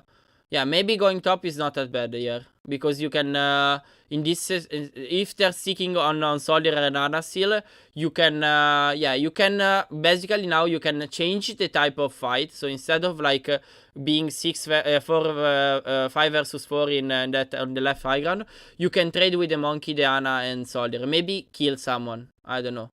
Since it will probably have also Soldier ultimate. I don't know if someone called that. Let's see. Pretty much. Like the high ground. Anna's going top again. Or setting up for top at least. The soldier's gonna go there. Anna's Soja main again. Rest Okay, I'm gonna. Okay, you're going to do the same thing of before. It's not that bad, but yeah. Use Let's see. Valkyrie for this. Do you have Genji soon? Yeah, but Dooney now, you know what is the problem? You see the HP bar of Dooney? You know what does it mean? You know what does it mean? That is like getting Ciao, ciao Leo, ciao. You know what is the problem? It's like trading Ana and Soldier in a situation when he should not trade them. Because now you see he's getting damage, but your teammates are not focusing the enemy. There is no optimization on the 5 versus 4 on the right part of the point of the high ground. Because is he already on the high ground or what? I think so. I mean, do you mean Dooney? Yeah, because he's getting damage. You see, and I think we can understand from the percentage of Soldier and Ana. Let's see, because probably he's feeling Soldier. I'm gonna use Valkyrie for this. They have Genji soon. Yeah, he's feeling Soldier. You see, Soldier was 70% of the ultimate. Now he's 90% of the ultimate. So basically, he's trading the Soldier for nothing. Yeah. Without getting any value. So when he's trading, I don't know if he used like the bubble or was just in a bad positioning. If he used cooldowns for trading Soldier, but anyway, when he's doing this thing that is tanking, okay, he's tanking and trading Soldier and Ana, you should start the fight because you are 5 versus 4, but you're not doing that. I'll hack D.Va. D.Va hacked again. Don't fly. Now, this hack is still okay, but again, you can't get follow-up on the D.Va. No, you can't at all getting follow-up on the D.Va. So is it even worth going for that hack and denying D.Va the soft dive? Yeah, I think it's okay. I mean, like, still, again, you need to understand that in this situation, the goal of hacking the D.Va is to deny the dive, the soft. It's not actually a soft dive, it's a poor dive because they have Genji, right? So you basically let them go on the let them dive on them only with the Monkey and D.Va and maybe Monkey and Genji and maybe Mercy, okay? So the D.Va can't follow up them. So it's still okay. But again, you need to understand that in this situation, you can't get follow-up on the D.Va because the enemy D.Va is not in the sideline, for example, of attacks or like of Ares with Ashi, okay? Because you see them, they are on the top right, so they can't see the D.Va. And also, Dooney can't make damage on her or like Bubbler because he's low HP. And he needs to stick on the bottom to the wall. He's on your left right now. So right now, the only thing that you can do is still the same of the first fight. So focusing on building your ultimate. And now, since the D.Va is full HP and is hacked, you should be able to build all the ultimate up right now. Yeah. By the way, what is the optimal hack that I can get in this scenario? And maybe we put aside that the D.Va. Listen, especially they have Blade. Okay, so yeah, probably. Yeah, since they have Blade, you don't have Zenyatta trans, okay? You should be able, like, you should stick with the backline. I think in this particular situation, since they have Nanoblade, almost Nanoblade, you should create a fight, like call a fight where you want to drop on the enemy. I will explain you in the map. Wait a second. D.Va hacked again. Don't fly. D.Va underneath. Okay, right now. Okay, so instead of playing like this, so now since they have Blade and you don't have any ultimate up, okay, unless like only Mercy Valkyrie, okay. So what you have to do is like you have to call firstly that they have Blade, okay. So let's guess that you know that they have Blade or Nano Blade. You want to win the fight. So how you can win the fight? Instead of playing aggressively in this fight, you should do what? Which should be like your positioning, the best positioning for you? I will explain first what I usually do. Like when I know they have Nano Blade or probably Nano Blade, I try to hack either Ana or Genji right before they try to engage. So I stop the Nano Blade. But probably in this scenario, I should be with my backline, just waiting for the Genji. Yeah. In this particular map, in this particular situation, for hacking a Genji or an Ana, especially a Genji, like the Ana, don't think about the Ana. The Ana is not that the problem. Actually, the most important problem to hack, since you don't have it's not important if you have like if they are going to blade or nano blade, because you don't have any trance or anything. Like the trance is good against the blade only, okay, but you still don't have like the blade, the trance, okay, because trance is not that good against nano blade, you know, because if the Genji is good, like you will do the damage like through the trance, okay. But yeah, so here the problem is not that you want to deny the ultimate, okay, yeah, maybe you can also deny that, but it's not that the problem. Mana is deny Genji, okay? So since the Genji will go top right, you know that, what you have to do, so probably you should have like a positioning, for example, on the high ground, okay?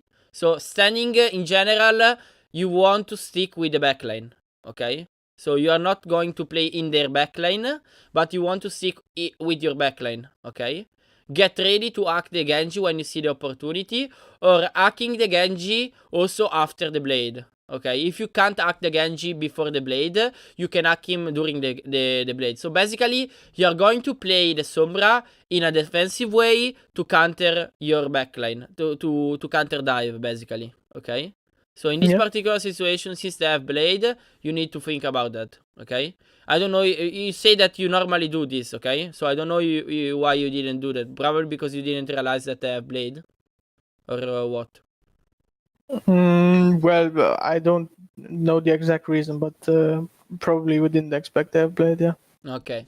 So yeah, anyway, like as I told you, you need to change your positioning here, your playstyle also. Like you're not playing anymore on their backline, but you're playing on your backline to counter dive the Genji, okay?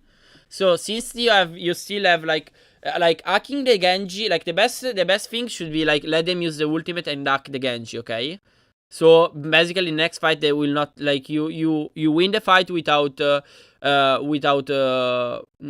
like, you know, if you kill the Genji because you hack the Genji, but in the next fight we'll have again the ultimate, right?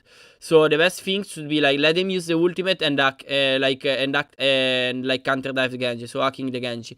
But anyway, also if you hack the Genji and you kill the Genji, so next fight we'll have ultimate, you will have the trance up the next fight, so it's still okay. If we need to analyze this particular situation. Okay, let's go forward.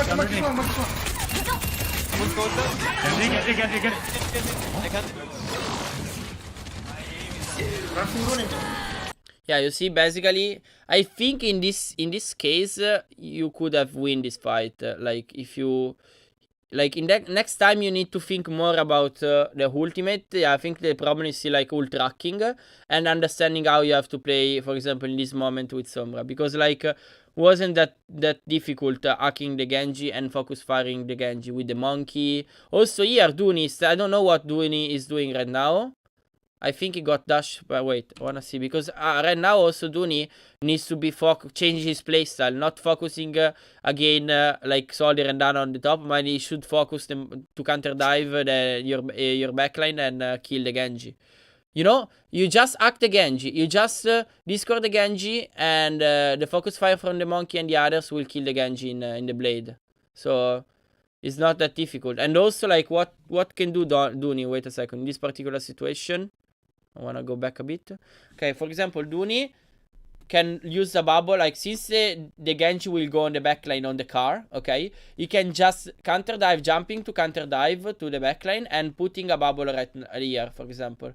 To deny what? To deny the damage from the Soldier and the Ana that are on the top left. Okay?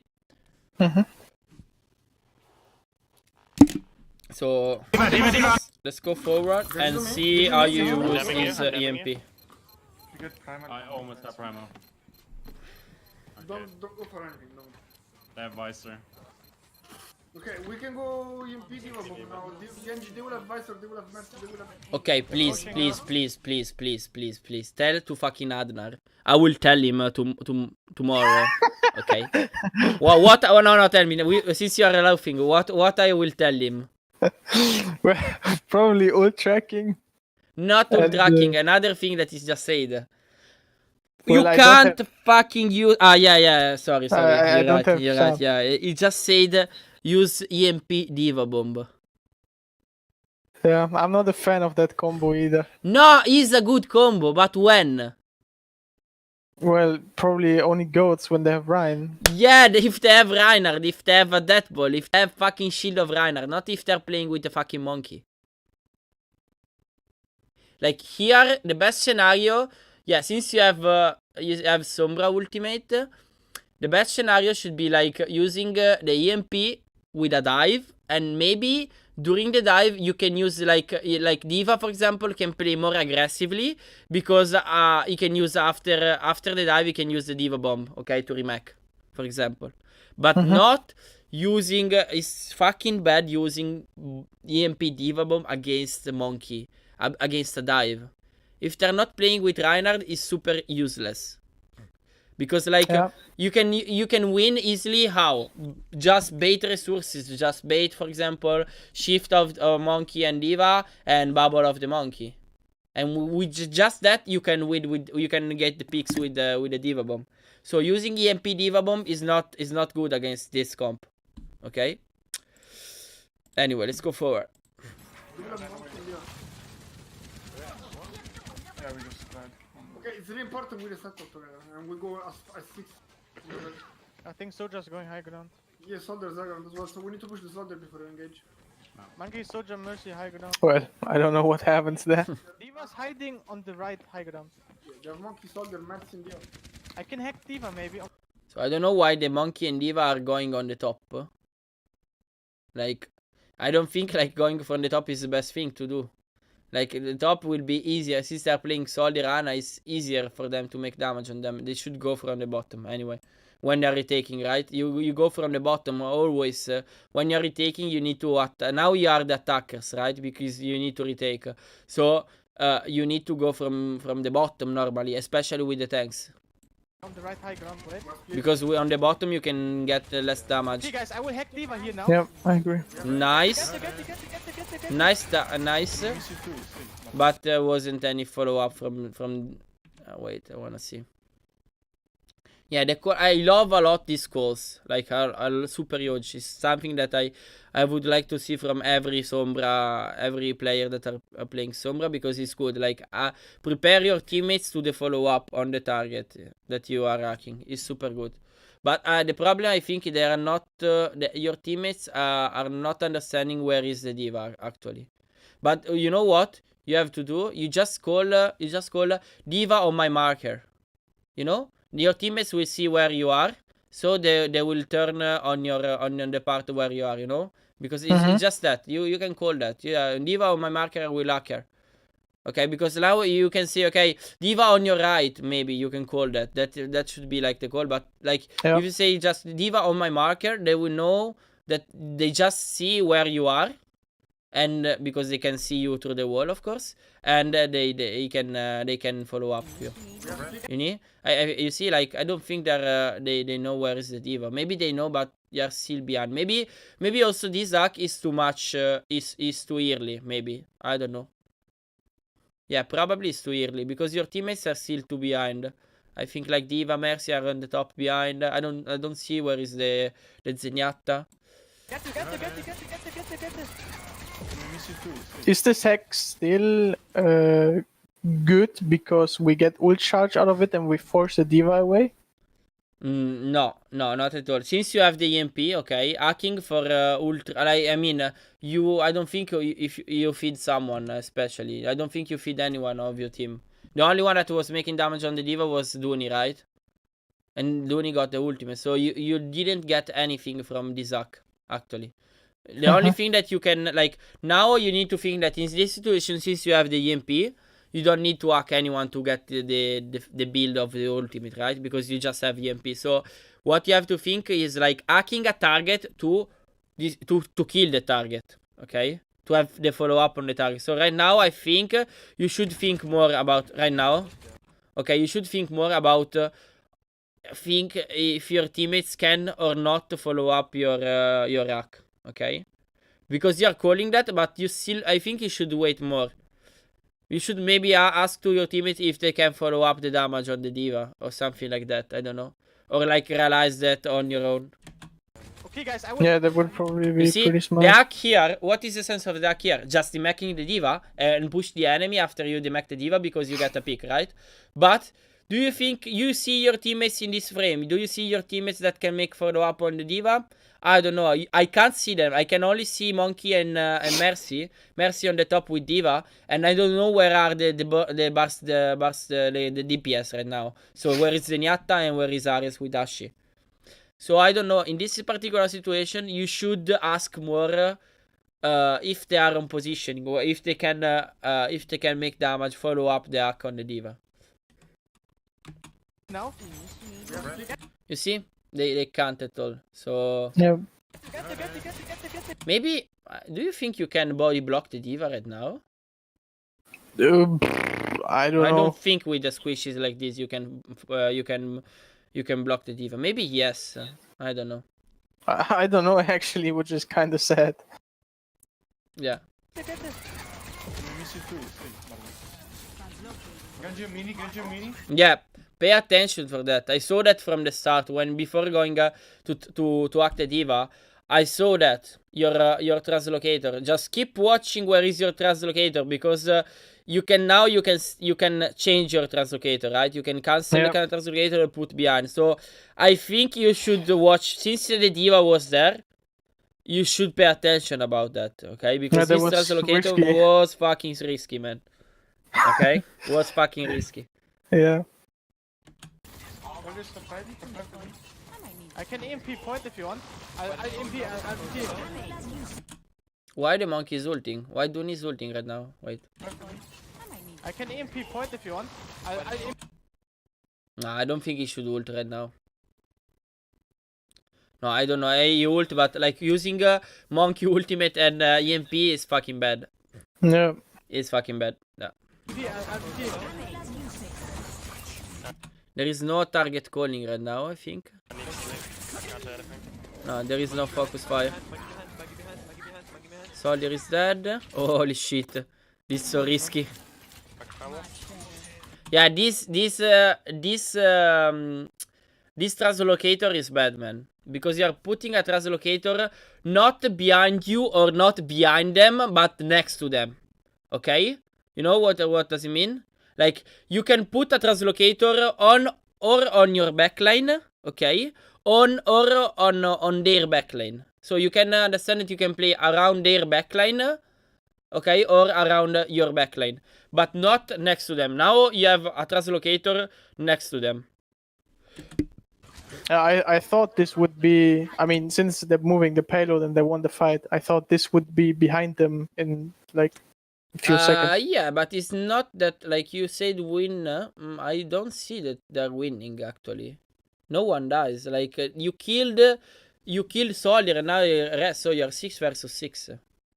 So yeah, your teammates are disengaging. So since they're disengaging, maybe it's good. Now we will become behind them, the translocator, because they're pushing the payload. But you know, like I don't know how you understand that the fight was lost because you are 6 versus 6 right now.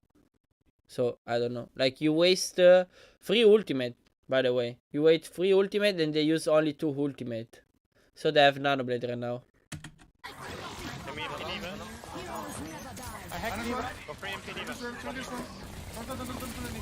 Ooh, nice bomb. Okay, so I wanna see about this hack on the D.Va. So if you're hacking a D.Va, you know what you can do like here. Yeah, like, you should hack the D.Va. And instead of playing aggressively, like so close to them, you can actually, since this hack will never get follow-up, you're calling for hacking the D.Va, but this hack will never get the follow-up from your teammates. Instead of like being so aggressively, you should just press S and meanwhile building your ultimate. So you just want to keep shooting to the enemy, to the D.Va that is hacked, but away from them. You know? Because like they're not focusing you neither. So before moving like this, okay, you should keep making damage to them, okay? Only you can try to press S and go away, or like also use the translocator, so recalling, when you see that someone is focusing you, someone that can kill you, okay? But right now you are full HP, so you should keep being more aggressively, so keep making damage on the D.Va. D.Va on the right, Stagger. Behind you. Okay. They use Monk, he used Visor. Did you use Mess as well? Did you use Mess as well? No, they have it. They have Nano Blade. I would. Did you hack the pack? No, you didn't. Why you didn't hack the pack, man? This is a mega pack, man. It's super good. It's super good for you. It's super good for your teammates. Hacking the pack here is important. It's a big resources, and also you are denying the resource. Remember that they will play around this part of the point of the second point of Numbani. Okay, so it's also not only getting a big resources for you, okay, but also denying the resource for the enemy. They can't get healed by the heal pack. Remember? Did you hack it? No, you didn't. No, I didn't. Yeah, you should do that. Yeah. Ciao, Cactus.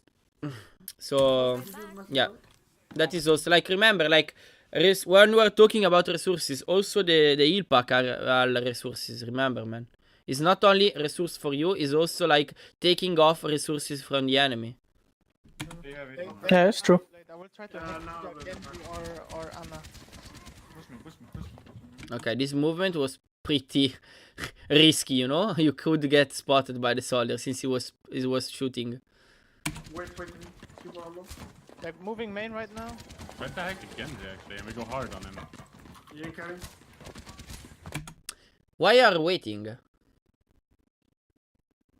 I don't know why you're rating right now. I mean, like, I You don't mean me or us as a team? no, as a team. Yeah, you are in a good position. Your position is perfect, but why you are waiting? I don't know. Yeah, I mean, the only problem is actually that Aris with Ashi is in the other side, in the other high ground, so you can make damage. But I think you should go for a yearly push, since you are in a good positioning, and I think there are a lot of they are very splitted. I don't know, but you need to know what. Actually, I don't know in this particular situation. I would have called something to, like, play aggressively on them, like have a yearly push on them. Yeah, I agree. So we might get a second fight as well. Especially, yeah, but especially because you don't have ultimate, right? So Yep. the only way you can win this fight is, like, taking the fight.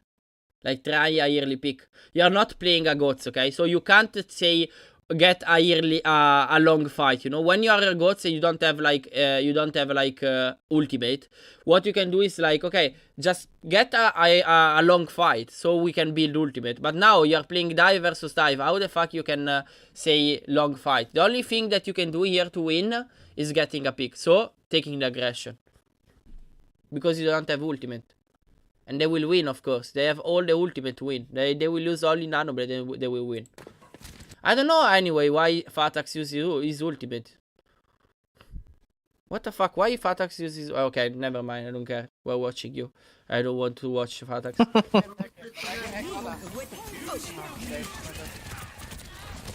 So basically you lost this.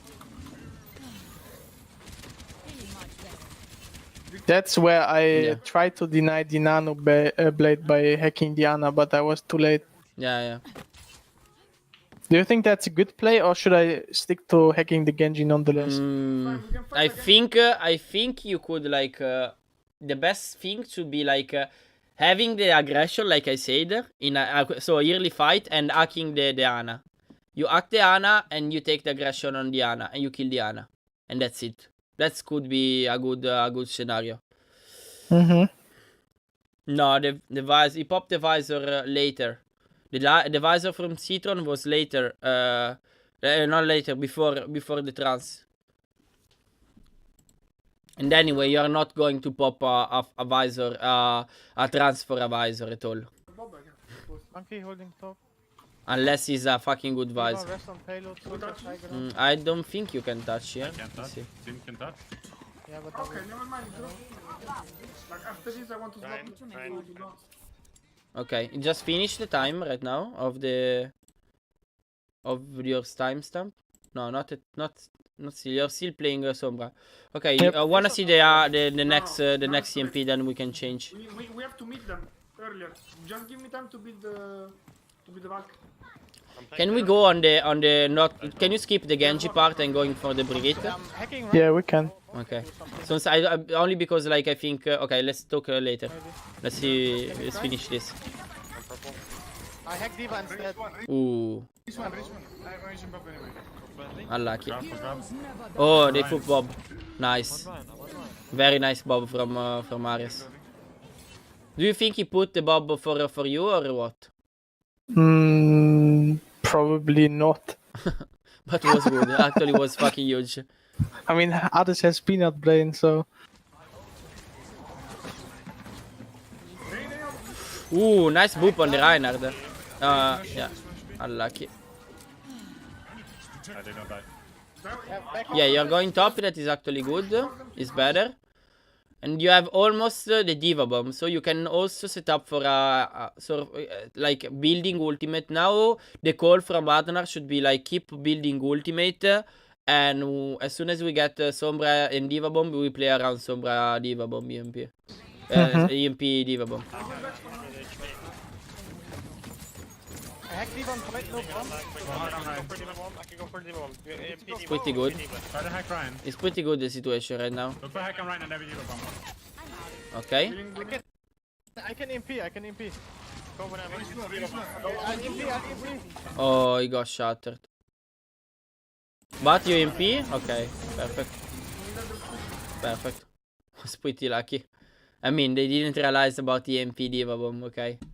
It's good. You know why? You know why they didn't realize? Because they were too much in tunnel vision. Because they shattered the Diva. They shattered someone. I think they shattered a lot of person. I don't. Wait a second. Yeah, they shattered 2 or 3 person. I don't know. I don't know how many. So for that, they didn't realize about EMP.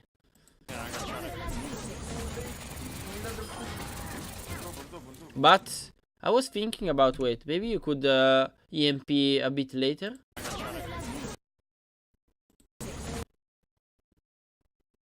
Yeah, I don't know. Nah, it's okay. It's still okay. I'm going Ryan.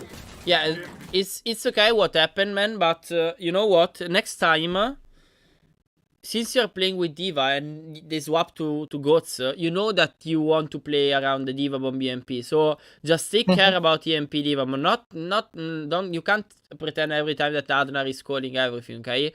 Just if you see that you have Diva Bomb and since they swap the to Goats, you should call to Kevin to get ready for if you want to Diva Bomb EMP, okay?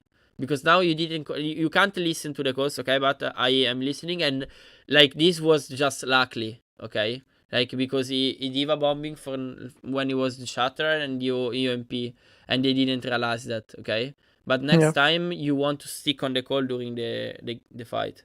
Okay, but there wasn't no call. Okay, anyway, we can finish here the Sombra part and take the like a summary of this. Okay, so firstly.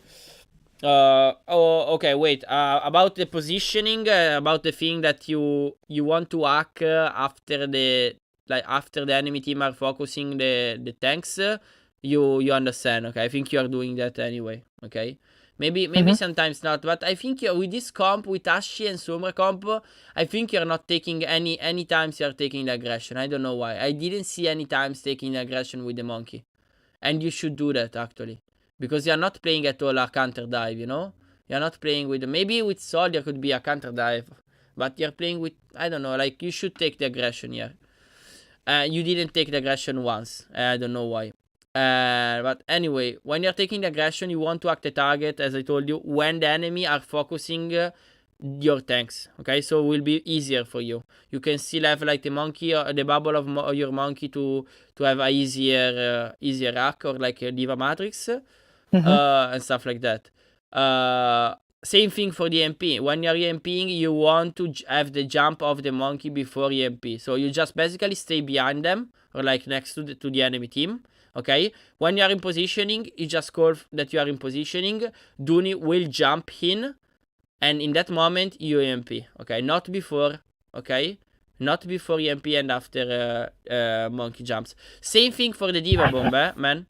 When you are Diva bombing, you want to to have the diva bomb before and then EMP. Never before, okay? It's not EMP and then diva bombing.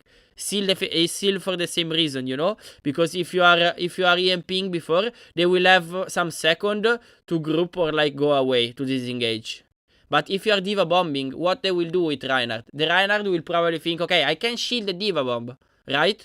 But then will come the EMP, so you will deny the shield from the Reinhardt. And you will kill the Reinhardt and all the guys that are behind the Reinhardt, for example. Okay? By the way, can you imagine you are the enemy Zarya? Can you put like a preventive bubble on the Rhine to save him from getting EMP'd? Is that a thing? Yeah, it could, but it's super difficult. Yeah. Okay. Anyway. It's super difficult. You have to take a fucking big timing, you know. Yeah. The thing that you can do actually with Zarya, the fact is like, okay, you know that I have EMP, I'm going to hide with Zarya. That's it.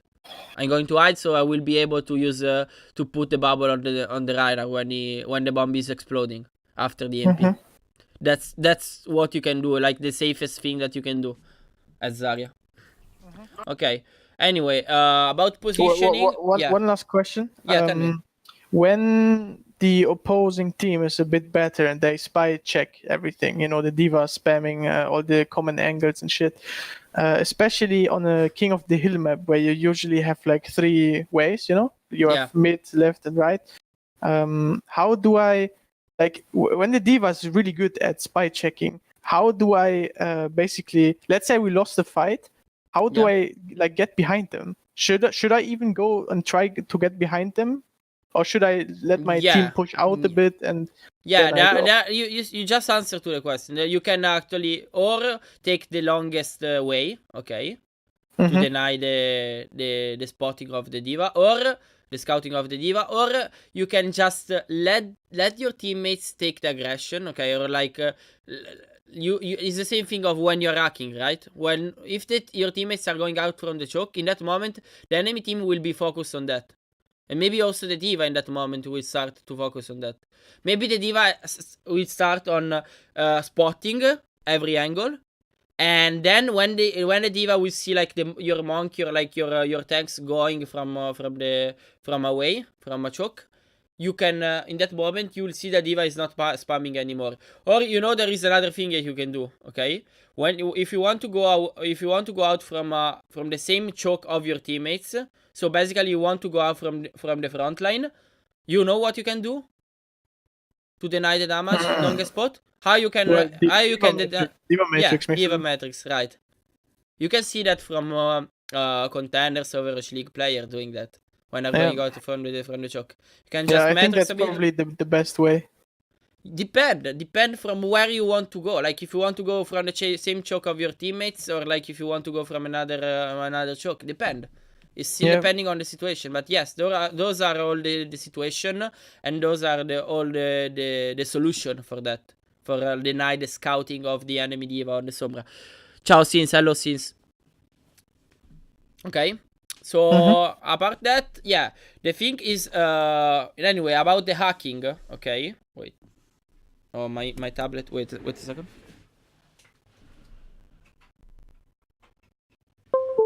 Okay, about the hacking, okay, as I told you, you need to, every time you're hacking a target, you need to ask yourself, what is the sense of the attack, okay? Because as I told you, and probably as you know, there are a lot of different sense of hacking a target, right?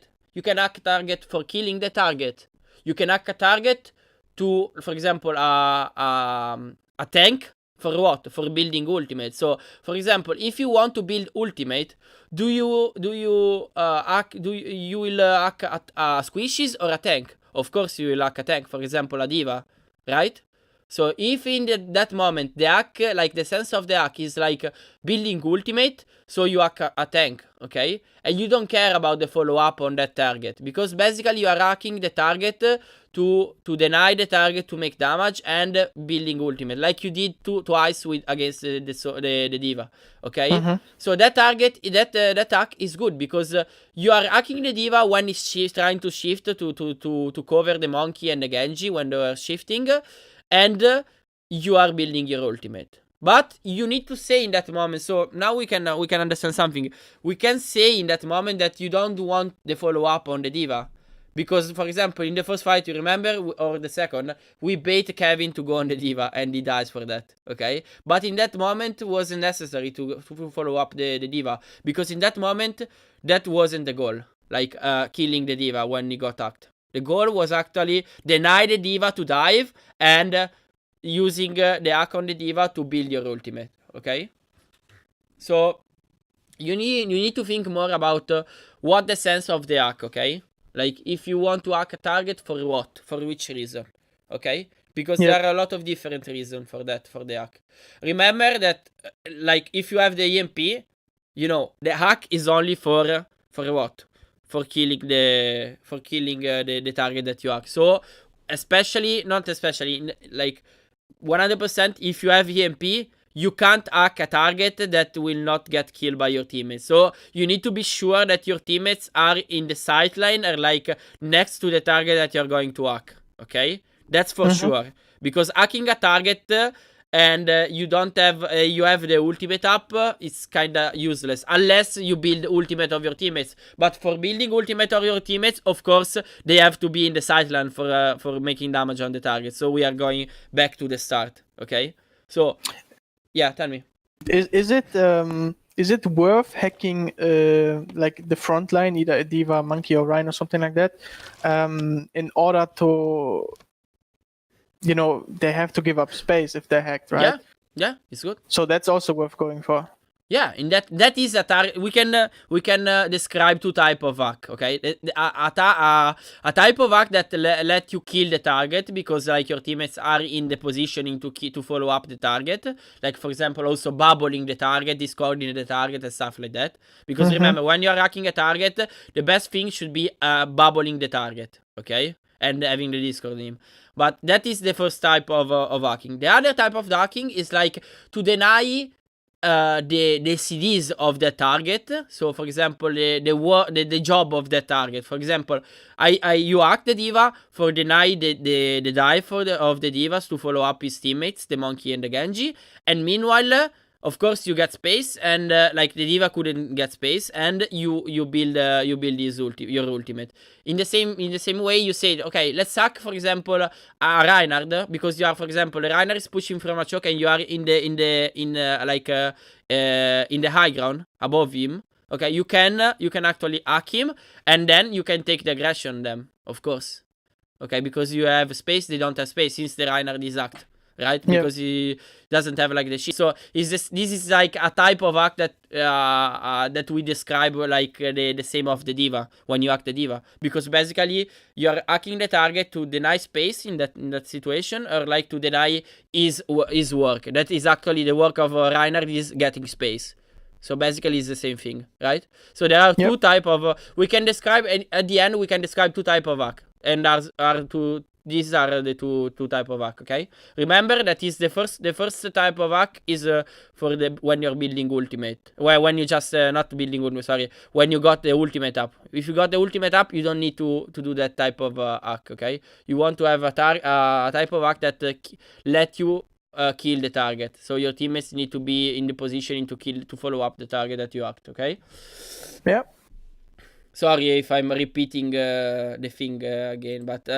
I'm not sure. Like I love like repeating thing. Okay. Yeah, so it's good. Okay. I don't mind it. Okay, so we can go we can skip Genji part, since I don't see at the moment. Also for you, don't see a lot of sense of watching Genji. And it's fine. Okay, so I think it's better watching Brigitte. So you're playing Brigitte instead of Zarya right now? Or what? Ah, no, it's for... okay, I don't have a lot of experience playing Brigitte in a... Oh, so we are going to see Brigitte in Peel comp right now. So, okay. Because normally in GOTS you are playing Zarya. Is right? Yep. But you didn't... This was like, there is no you're not asking for anything about Zarya. Ah, lucky. Yeah, no, it's because I told you that, you know, I'm working with Dark Zero and he took care of my Zarya. Ah, already, okay, basically. okay. I didn't care. Okay, I understand. So yeah, so we want to see playing Brig in a Peel comp and need help as well as advice. When and on who do I use my heal? Situazione Where mentre do si sta decidendo a chi I dare da my mangiare. positioning Cala il myself? panino When and all'Africa. how do I use ult? Immagini? Sarebbe When una and scena who stupenda. do I stun? Okay.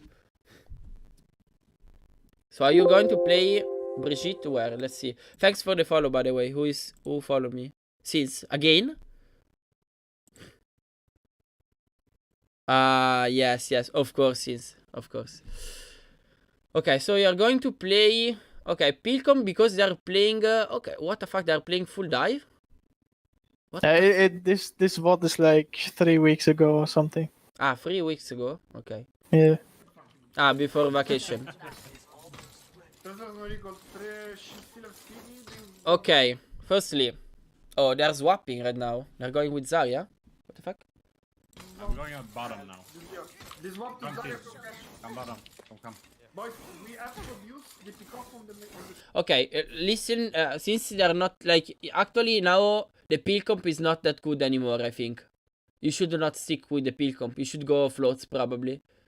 Or not floats, you know what? You know which type of comp you should play? Goats. Or goats or maybe floats. Floats is still good, you know why? Because they have Ana. And that if they're playing Ana, floats is very good because we can you can isolate Ana. Monkey. Yeah, with monkey. Normally if they're playing with Ana, I would recommend to go floats. But also like full goats is super good against them. Like a tracer is not at a problem against a full goats. It's not at a problem for the Zenyatta. Anyway, since I don't know what we can see here from this gameplay, since they're not playing any Sombra or Doomfist or Genji, they're now playing only Tracer. I can answer to your question right now from here without watching the VOD. I mean, we can watch the VOD too, but I would like to answer to your question before, okay? Yeah. So I fine. don't. Okay, so basically, when you're playing a pill comp, which is like the goal of the pill comp, man? Tell me. To peel. Yeah, of course. Yeah, it's to peel, right? But so firstly, you need to understand when you have to peel and where you have to peel. Okay. So firstly, in general, the peel comp is a comp that is kind of the same thing of Ghosts. Means that you are playing together. Okay. You can't split. Like the front line and the back line are in the same positioning. There are maybe some situation when maybe you have advantage picks because you are, for example, 6 versus 4, where the monkey can jump, of course, so like the diva can jump, etc. But if you're playing a pill comp, you don't have any DPS to dive with monkey and diva, right? So you basically play together. Qual è la pill comp? The pill comp is the comp with monkey, diva, Brigitte, McCree, or instead of McCree, you can have also Sombra and Lucio Zenyatta.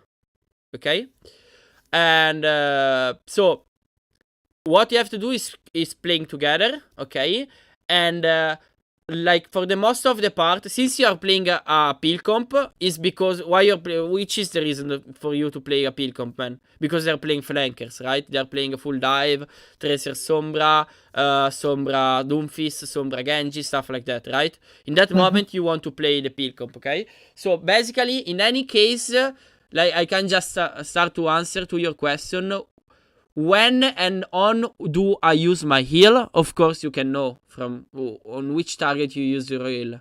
You know? Yeah, Will be on it's the one Zenyatta. who gets engaged. Will be Like- Zenyatta. Will be Zenyatta in any case. If the team is good. Any case? In any case, because like the monkey, like you can heal the monkey. Like if the monkey, what will happen? Like for example, if you are taking too much damage and your monkey is getting damage, what you will do? You will heal the monkey, and in that case, what you have to do? If you use your E key, your which is the name of the skill? Is like armor pack, something like that, I think. Yeah, I don't know how it's called. Okay, the E key of Brigade. So if you heal the monkey, and it's the same thing of when you're playing Goats and you heal another target that is not Reinhardt, because in Goats you're not supposed to use the E key on the Zenyatta, but on Reinhardt. And if you accidentally or like if you are forced to use the E key on the Zenyatta, what you have to do? For example, in Goats. Ciao Teralos, ciao Dada. What you have to do, if you're accidentally or like you are forced to use the E key on another target, for example, a Squishies or like a Zenyatta, I just back off Yeah, maybe? you need to play passive because your Reinhardt in that moment will be in a difficult situation. Especially if you don't have the Iki and if you don't have the friendly, you will die. Okay? Yeah. In the peel comp, it's kind of different because, like, in peel comp, the goal is like to peel your backline, to peel Zenyatta. If Zenyatta is not getting peeled, okay, you can't win. Like, the Zenyatta need to stay alive, and you're playing with Zenyatta because you're playing with Lucio, Zenyatta, and Brigitte, and the Brigitte is the one that is bodyguarding the Zenyatta all the time. With the shield, with the body block, it's the same thing of Lucio, you know? When he was playing like full dive, like, or like when he was playing only Lucio Zen as healer, like 1 year ago, you know? You remember? 1 year ago, when you're playing Lucio Zen, who was peeling for the Zen? The Lucio. The Lucio was constantly on the Zenyatta. There was no one else on the Zenyatta. Maybe the sometimes with the Diva you can peel the Zenyatta, but normally like the Lucio will never stay with the front line, but with the Zenyatta all the time to body blocking the damage. So being in the same sight line between the Zenyatta and the enemy tracer, for example, or like speeding away, healing and stuff like that, or booping and stuff like that. Okay, so the same thing should be done with the Brigitta when you're playing peel comp, okay? So you keep sticking with the Zenyatta. But, you know, there are some times that you can stay more with the front line, sometimes we can stay more with the back line. But when? First of all, I'm kind of surprised you're saying that I should stick with the Zen because from like what I just picked up and from what people told me is that I like when we play with the McCree, for example, I should stick with the McCree and I would rotate with the McCree on high ground and stuff like that. Yeah, but you, McCree and Zenyatta are sticking together in the same positioning when you're playing peel comp. Alright. Yeah, makes sense.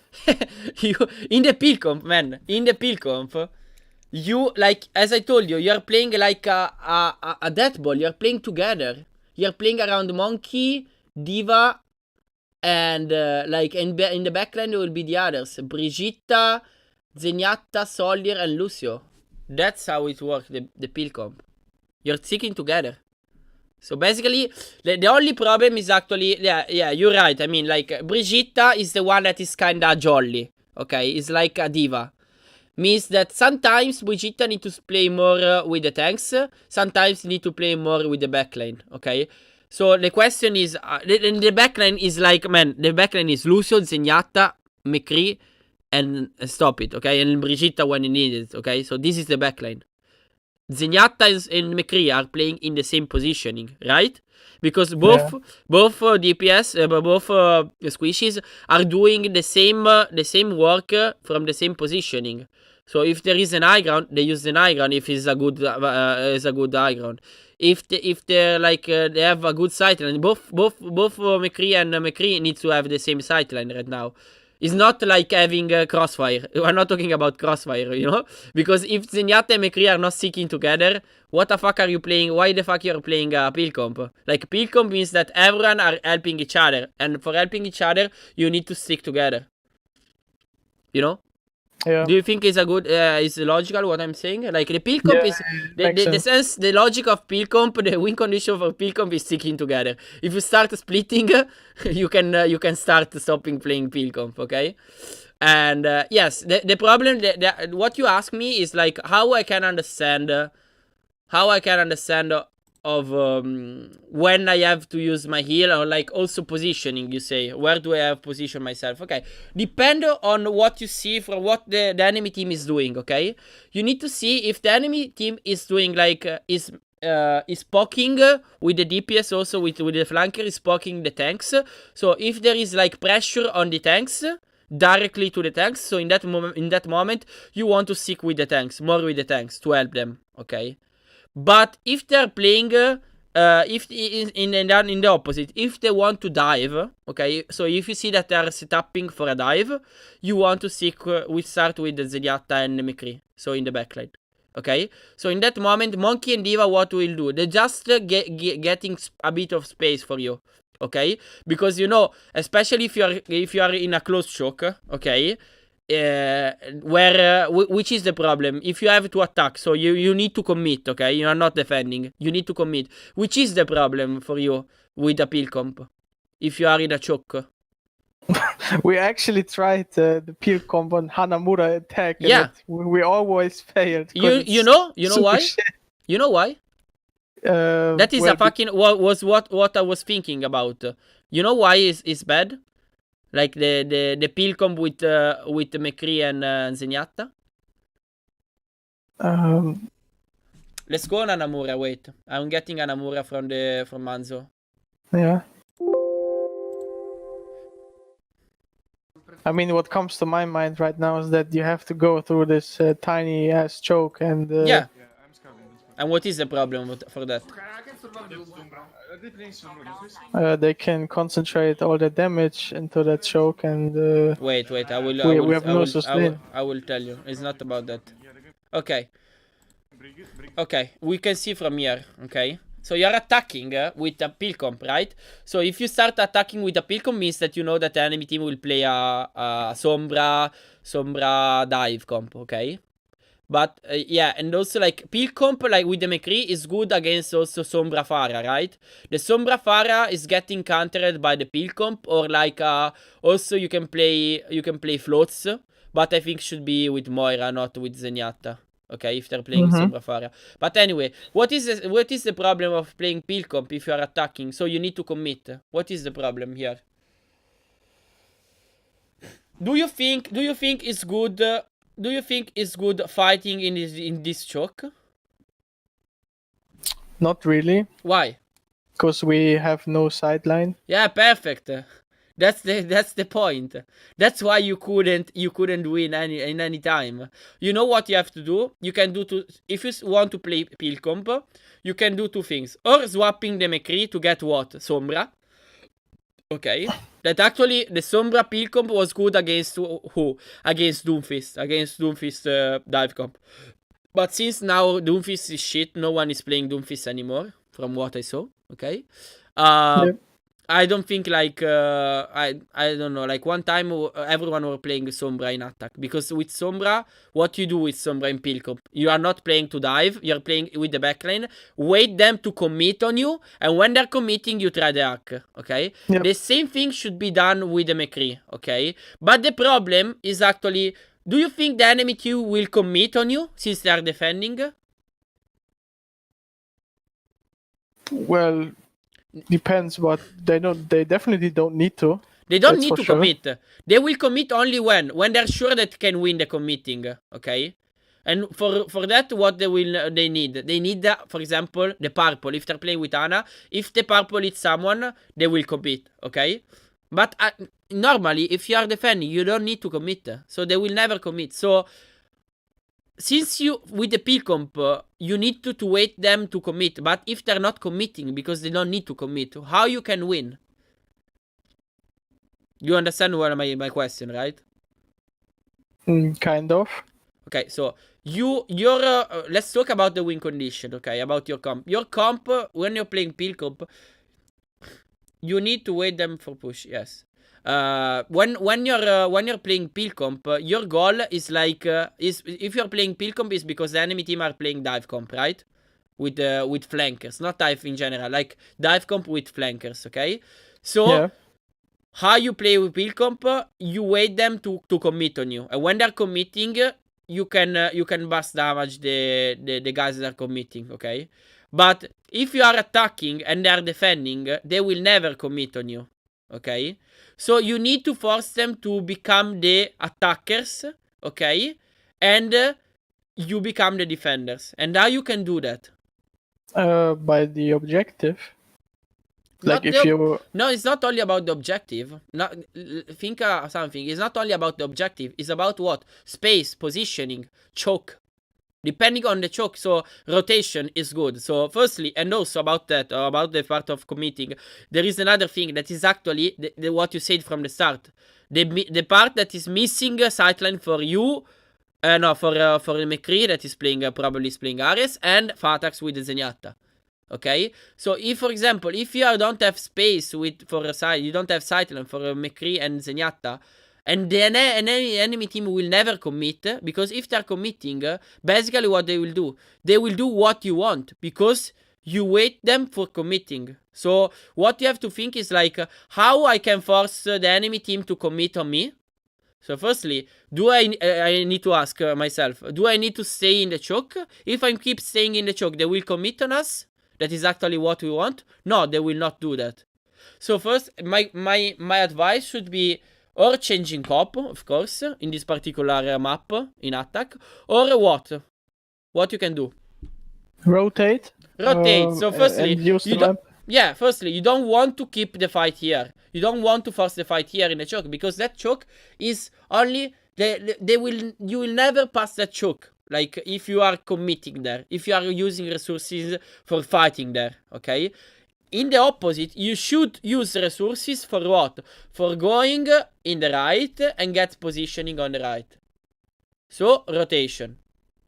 Instead of fighting here, you want to keep going on the right and then decide where you want to go. You want to go in the iron, you can go also on the iron. Also going on the iron is not that bad. Or also you can use resources to go on the left.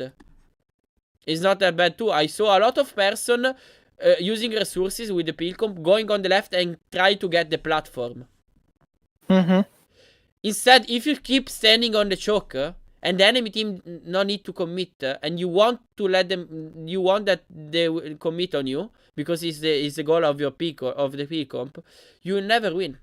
You understand what I mean? Do you think is a good explanation? Do you have some question about this? It is good. Wait a second, I need to blow my nose. Wait, can you give me like 1 minute so you need to go bathroom too? Yeah, I will also go then. Okay, so we're taking a pause, guys. Don't go away. Let's see in 1 minute. Bye. Yeah, be right back.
Okay, I'm back, guys. Are you back? Yes, just now. Perfect. Hello, Jack.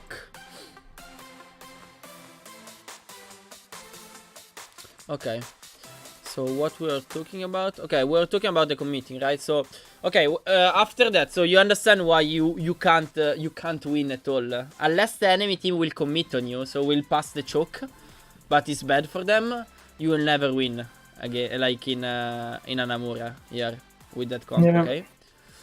So that's important. In general, like when there is a choke, you need to pass the choke. You need to use resources to pass the choke and go in the other choke. And normally, is the right choke, you go on the right on the room because like that room let you reload your resources. Okay, that's the point of going on the right and not in like on the left, because it's like too open and you can't wait to reload resources. Wait a second.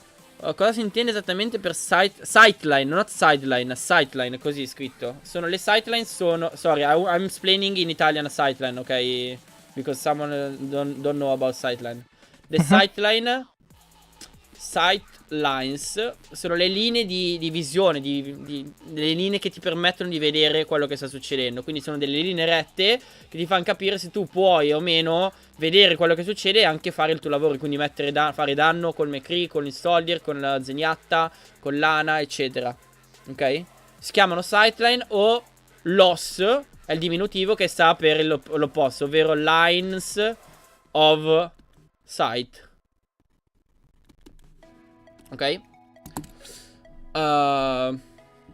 Anyway, what we are talking about the Brigitte positioning, right, in Pilcomp. So you need to understand when you have to stick with your teammates, with the front line, being more with Monkey and Diva, okay, to help them to stay alive, to peel for them, and when you have to stick more with the backline, and that's depending on watching what the enemy is doing, okay.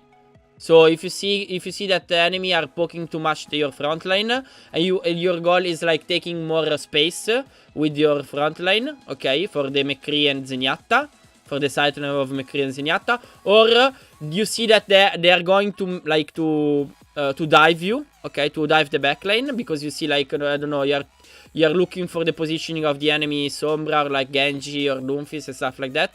So in that moment, instead of playing aggressively with the Monkey and Diva, you want to stick with the backline, okay?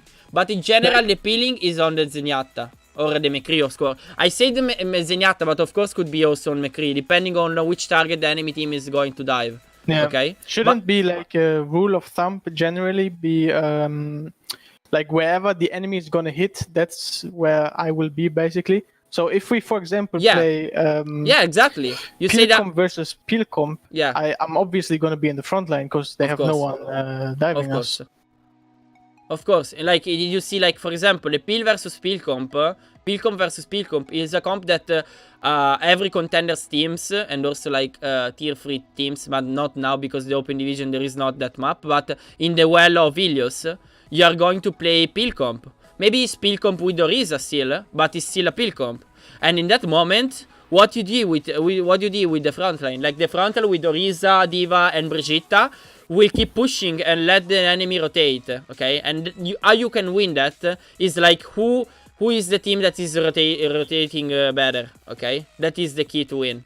Or like you can also win. We can also play with the Monkey. Like a lot of teams are playing Monkey when they have to retake on that map. And the enemy team is still playing Orisa. And like you said, of course, if the enemy are not playing with the flankers, and you're seeking on playing the Pilcomp, of course you're not staying behind with the Zenyatta. It's kind of useless. You want to stick with the Monkey and Diva, because Monkey and Diva can make pressure and can make like the pressure for getting space for your Zenyatta and McCree. Okay, so it's better peeling for them than on your backline, okay? But in general, like, I will tell you, like, if the enemy team are playing a peel comp, you just basically swap them, you just basically swap and go for a floats or a goats. Like, going on a peel comp versus peel comp is not an answer for that, okay? I agree. The best answer should be going on the goats or like floats, okay? So we can't talk about that. We can talk about that in Ilios well, because a lot of teams are doing that. But Ilios is not. We can like skip that, since Ilios is not a map of open division. I mean, it's a map for the tiebreaker, I think. But I don't know. I don't remember actually. Is Ilios a map for a tiebreaker or not? Probably. No. It's Ciao, Oasis, I think. Ciao, Shinichiro. Okay. Is Oasis? Okay. So anyway, so you understand, like when you're playing peel comp against a dive comp, which is the sense, like the reason for playing peel comp. Firstly, your goal is let them commit. When they're committing, you start using resources. Try to don't waste any resources before the committing of the enemy team. Okay. especially if you use the armor pack, so the E key from Brigitte, as I told you, just start to play less aggressively, because it's like if the enemy team realize that, what they will do, they will start diving in that moment. So for example, if your monkey is getting too much damage during the poke fight, okay, what you will do, you will heal the monkey with the E key, right? So what do you think the enemy team will do in that moment? They will jump you. They will start committing on you. They will start committing on the McCree or like on the Zenyatta, because you don't have any more like the CD. Okay? So pay attention about that. If you use your key, it's the same thing that I said to Eminence Esport Dayo. I don't know if you know him. He's a French player. It's the same thing that I told him like when we were doing like a POV review together. I told him like when you're using on GOATS, when you're using the E key on someone else that is not Reinhardt, because on GOATS the E key should be always on the Reinhardt. And you use the E key, for example, on the Zen because you get damage, he was dying. Okay. In that moment, you need to call it. To call, okay, I don't have my heal and I have to play passive.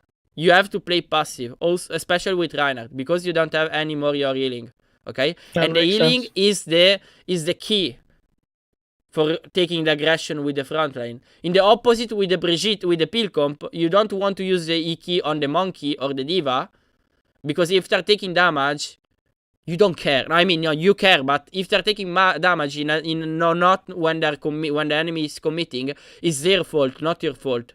So as I say always, it's better like having only one mistake than two. So if they're taking damage because they have bad positioning, they're using bad CDs in a bad way. Okay, you can't do the mistake too because you're healing the monkey. Okay. It's better to keep the E on the Zenyatta, or you can still heal the monkey, okay? But in that moment, you need to disengage. You need to start saying that you need to disengage, because you will never win, okay? Because the enemy will dive on the Zenyatta or on the McCree, and you can't heal them, okay? Yep. So other question about when and how do I use ultimate? When and who I stun? Of course, you will stun. That is a good question about everything. Start about the stun. How you can use stun? So basically, if you are playing against flankers, of course you want to deal the stun, to put the stun on the flankers, right? But it's important when you're trying to bash a target, you want to call the target, right? In order to like have the follow-up from your teammates, for example, Discord, and damage from everyone in your team, okay? Yeah.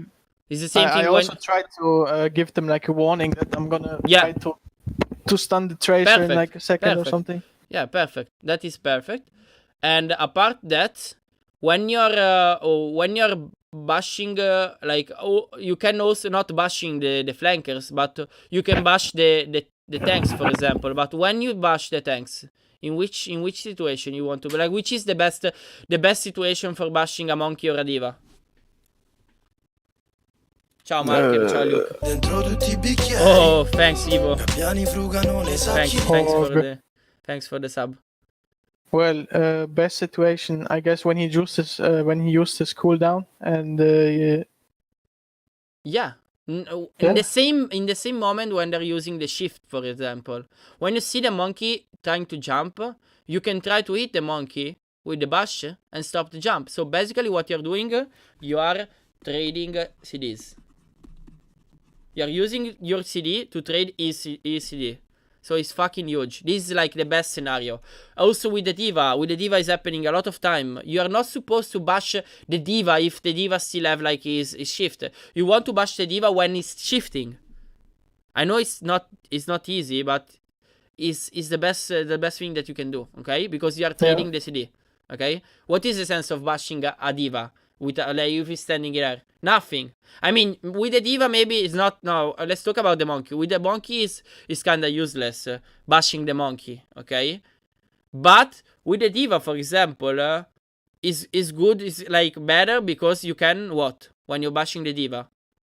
What you can do when you're bashing the diva, man? Tell me. Deny what? Come on. Deny the matrix, for example. We can grab.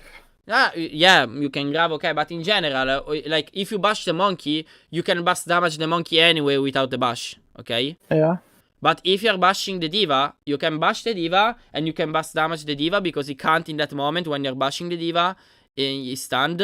You can't. He can't matrix, so you can kill her easily. Okay. So maybe between the monkey and diva is kind of different. But anyway, yeah.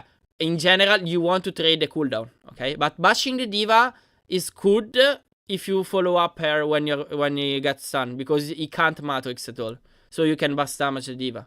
Okay, was the same thing of when you are bashing the Reinhardt in the last patch, you know, when the Brigitte could bash the Reinhardt through the shield. In that moment, what was the goal to bash the Reinhardt? You bash the Reinhardt to what? To bash damage the Reinhardt. So discard the Reinhardt, and when you're bashing the Reinhardt through the shield, you just make all the damage. You just put all the damage on the Reinhardt and bash damage the Reinhardt. In that moment, with the bash, you are like trading the shield because the Reiner can't shield in that moment. Okay, so now it's not anymore like that because Brigitte can't stun through the shield. But that was just another example of what you can do. Okay.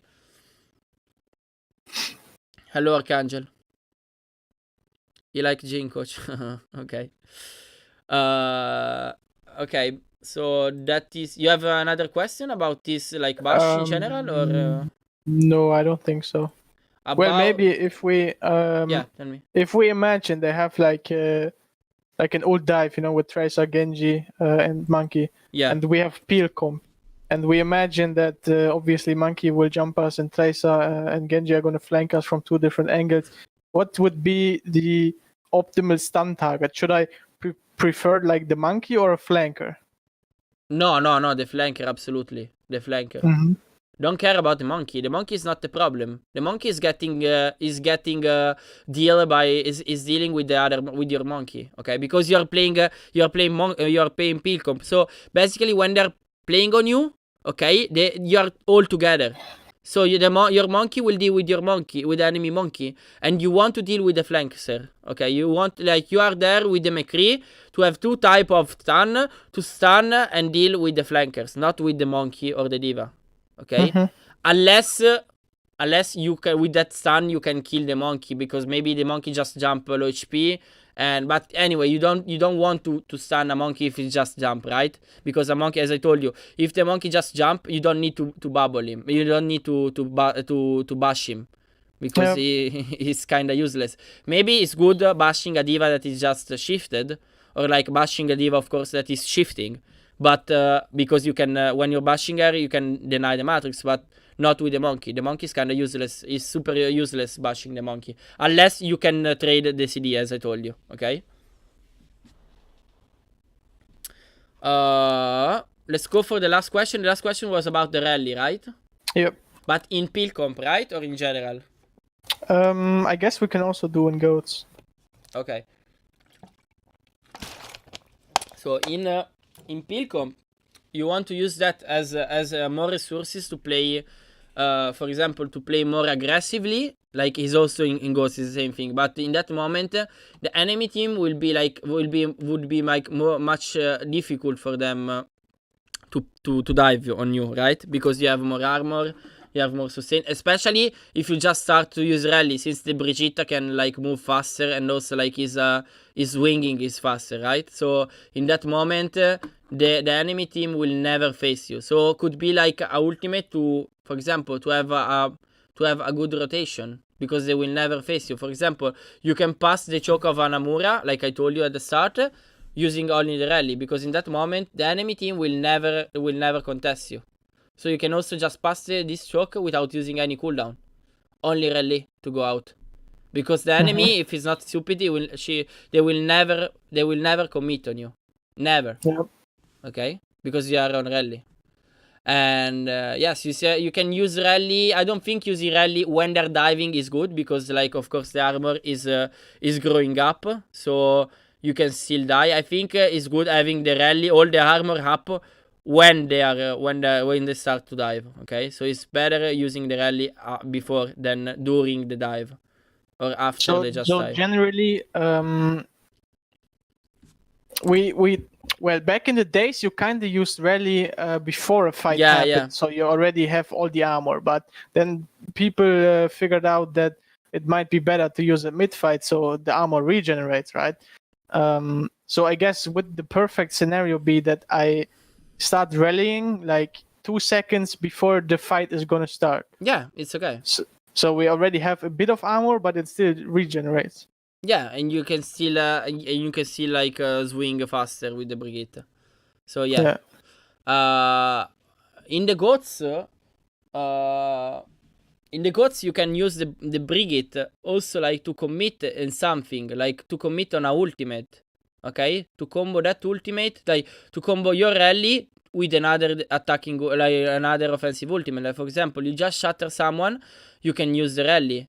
Okay, because of course, like if you shatter someone, for example, you didn't shatter the entire team, okay, but you shatter only 2 person. What the enemy team will do? They will try to block you, okay? So for taking the aggression to commit on the target that are shattered, you can use your rally, okay? Because with the rally, you can be more aggressively. Be more aggressive, okay? The same thing should happen with, for example, with the Graviton. When you're using the Graviton, for making damage in the Graviton, you need to be like super near to the enemy in the Graviton, right? So you can use also rally inside the Graviton, because for that, you can take more damage. You can make more damage inside the Graviton, for example, okay? And also, like in general, also like the rally is super good for bait to play aggressively, like fake an aggression with the goats to do what? To bait resources. You can bait an aggression on the enemy team, bait bubbles, for example, bait the speed, and then you can engage with another ultimate, for example. Okay, so it's the same thing I would say at the start. Or, for example, you can use the rally. Wait, I want to put the music. You can use also rally, for example, for building ultimate, the other ultimate of your team. For example, if you just use some ultimate, you need to build, I don't know, Graviton or Diva Bomb. Okay, you can use in that moment, start with the rally, because with the rally you can play aggressively, and playing aggressively means that you can charge your ultimate more, because you for example, Zenyatta with all the armor of Brigitte can play more aggressively, and playing more aggressively can be like more more in front line, and he can make more damage, so he can fast charge his ultimate. You understand what I mean? Yeah, I agree.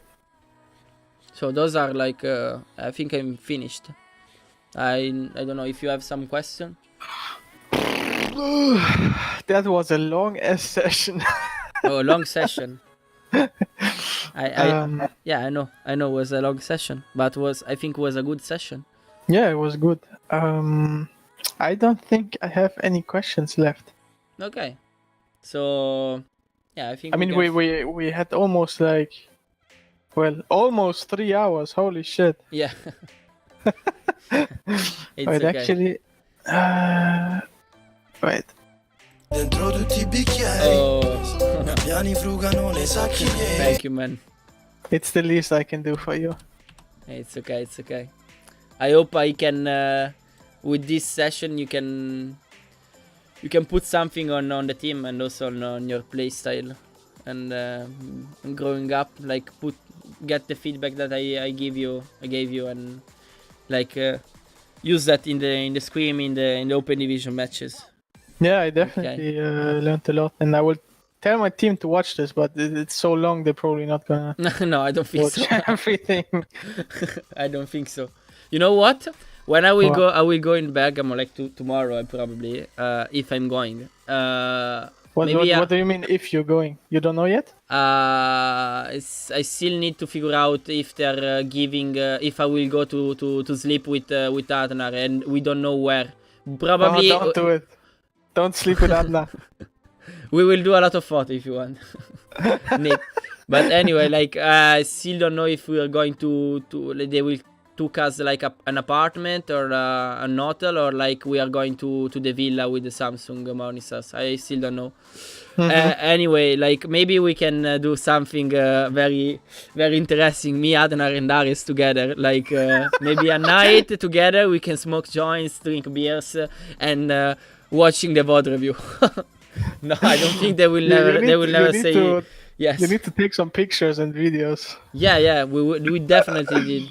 Do you have Instagram, man? You don't have it, right? I don't use it. Ah, lucky. Because I'm putting a lot of stories on Instagram. I'm very addicted to Instagram on that social. Anyway, wait. Yeah, well, I think we're done. I definitely yeah. want to thank you for your time a lot. Yeah, it I was, really appreciate it. I appreciate it too. Like, I love a lot speaking with you and doing this kind of coaching session. It's super interesting. And, I also hope, the way of how we did it today was alright for you, because yeah, it's a new thing and I like it. It's super good, like starting with questions like this, and using also like part of the votes for going insights, having like some insights about the question that you ask. I like it a lot. Maybe I could propose this to someone else if they're asking me for doing like coaching with them. It's not that bad. It's actually good. Is something from Dark Zero? Do you take this from Dark Zero or? No, not really. It's just that, like I told you, I have like weekly sessions with Dark Zero, and I'm mainly playing Zarya right now, and so he took care of my Zarya a lot. Okay. And also, like, he basically covered Zarya and goats, floats, everything, right? So I was kind of looking like, okay, what can I ask you that Dark Zero hasn't answered yet? Because I think it's bad if you have two different coaches, two completely different coaches that are not working together, coach you on the same thing. I think that would just confuse the heck out of me, and because people have different philosophies and stuff, So yeah, I just thought to myself, okay, where do I need to improve? And yeah, those were my questions. Okay. So I'm happy for this session. I think we will have other session, maybe with the others of the team. I don't know. Let's see, or maybe something together with I don't know, a VOD review of the team. Thanks, grazie Emma per la donation. Grazie per i €2. Anyway, yeah, I think we can close here and wait here. Team, I will lost someone. I don't know who I can lost.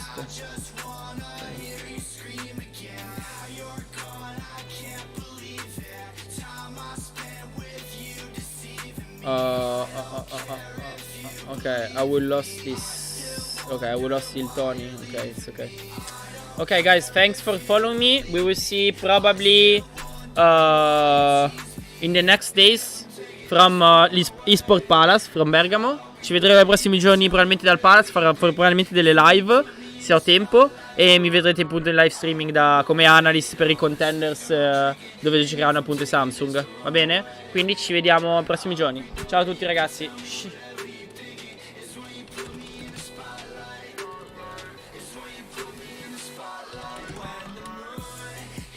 Ok. Nice.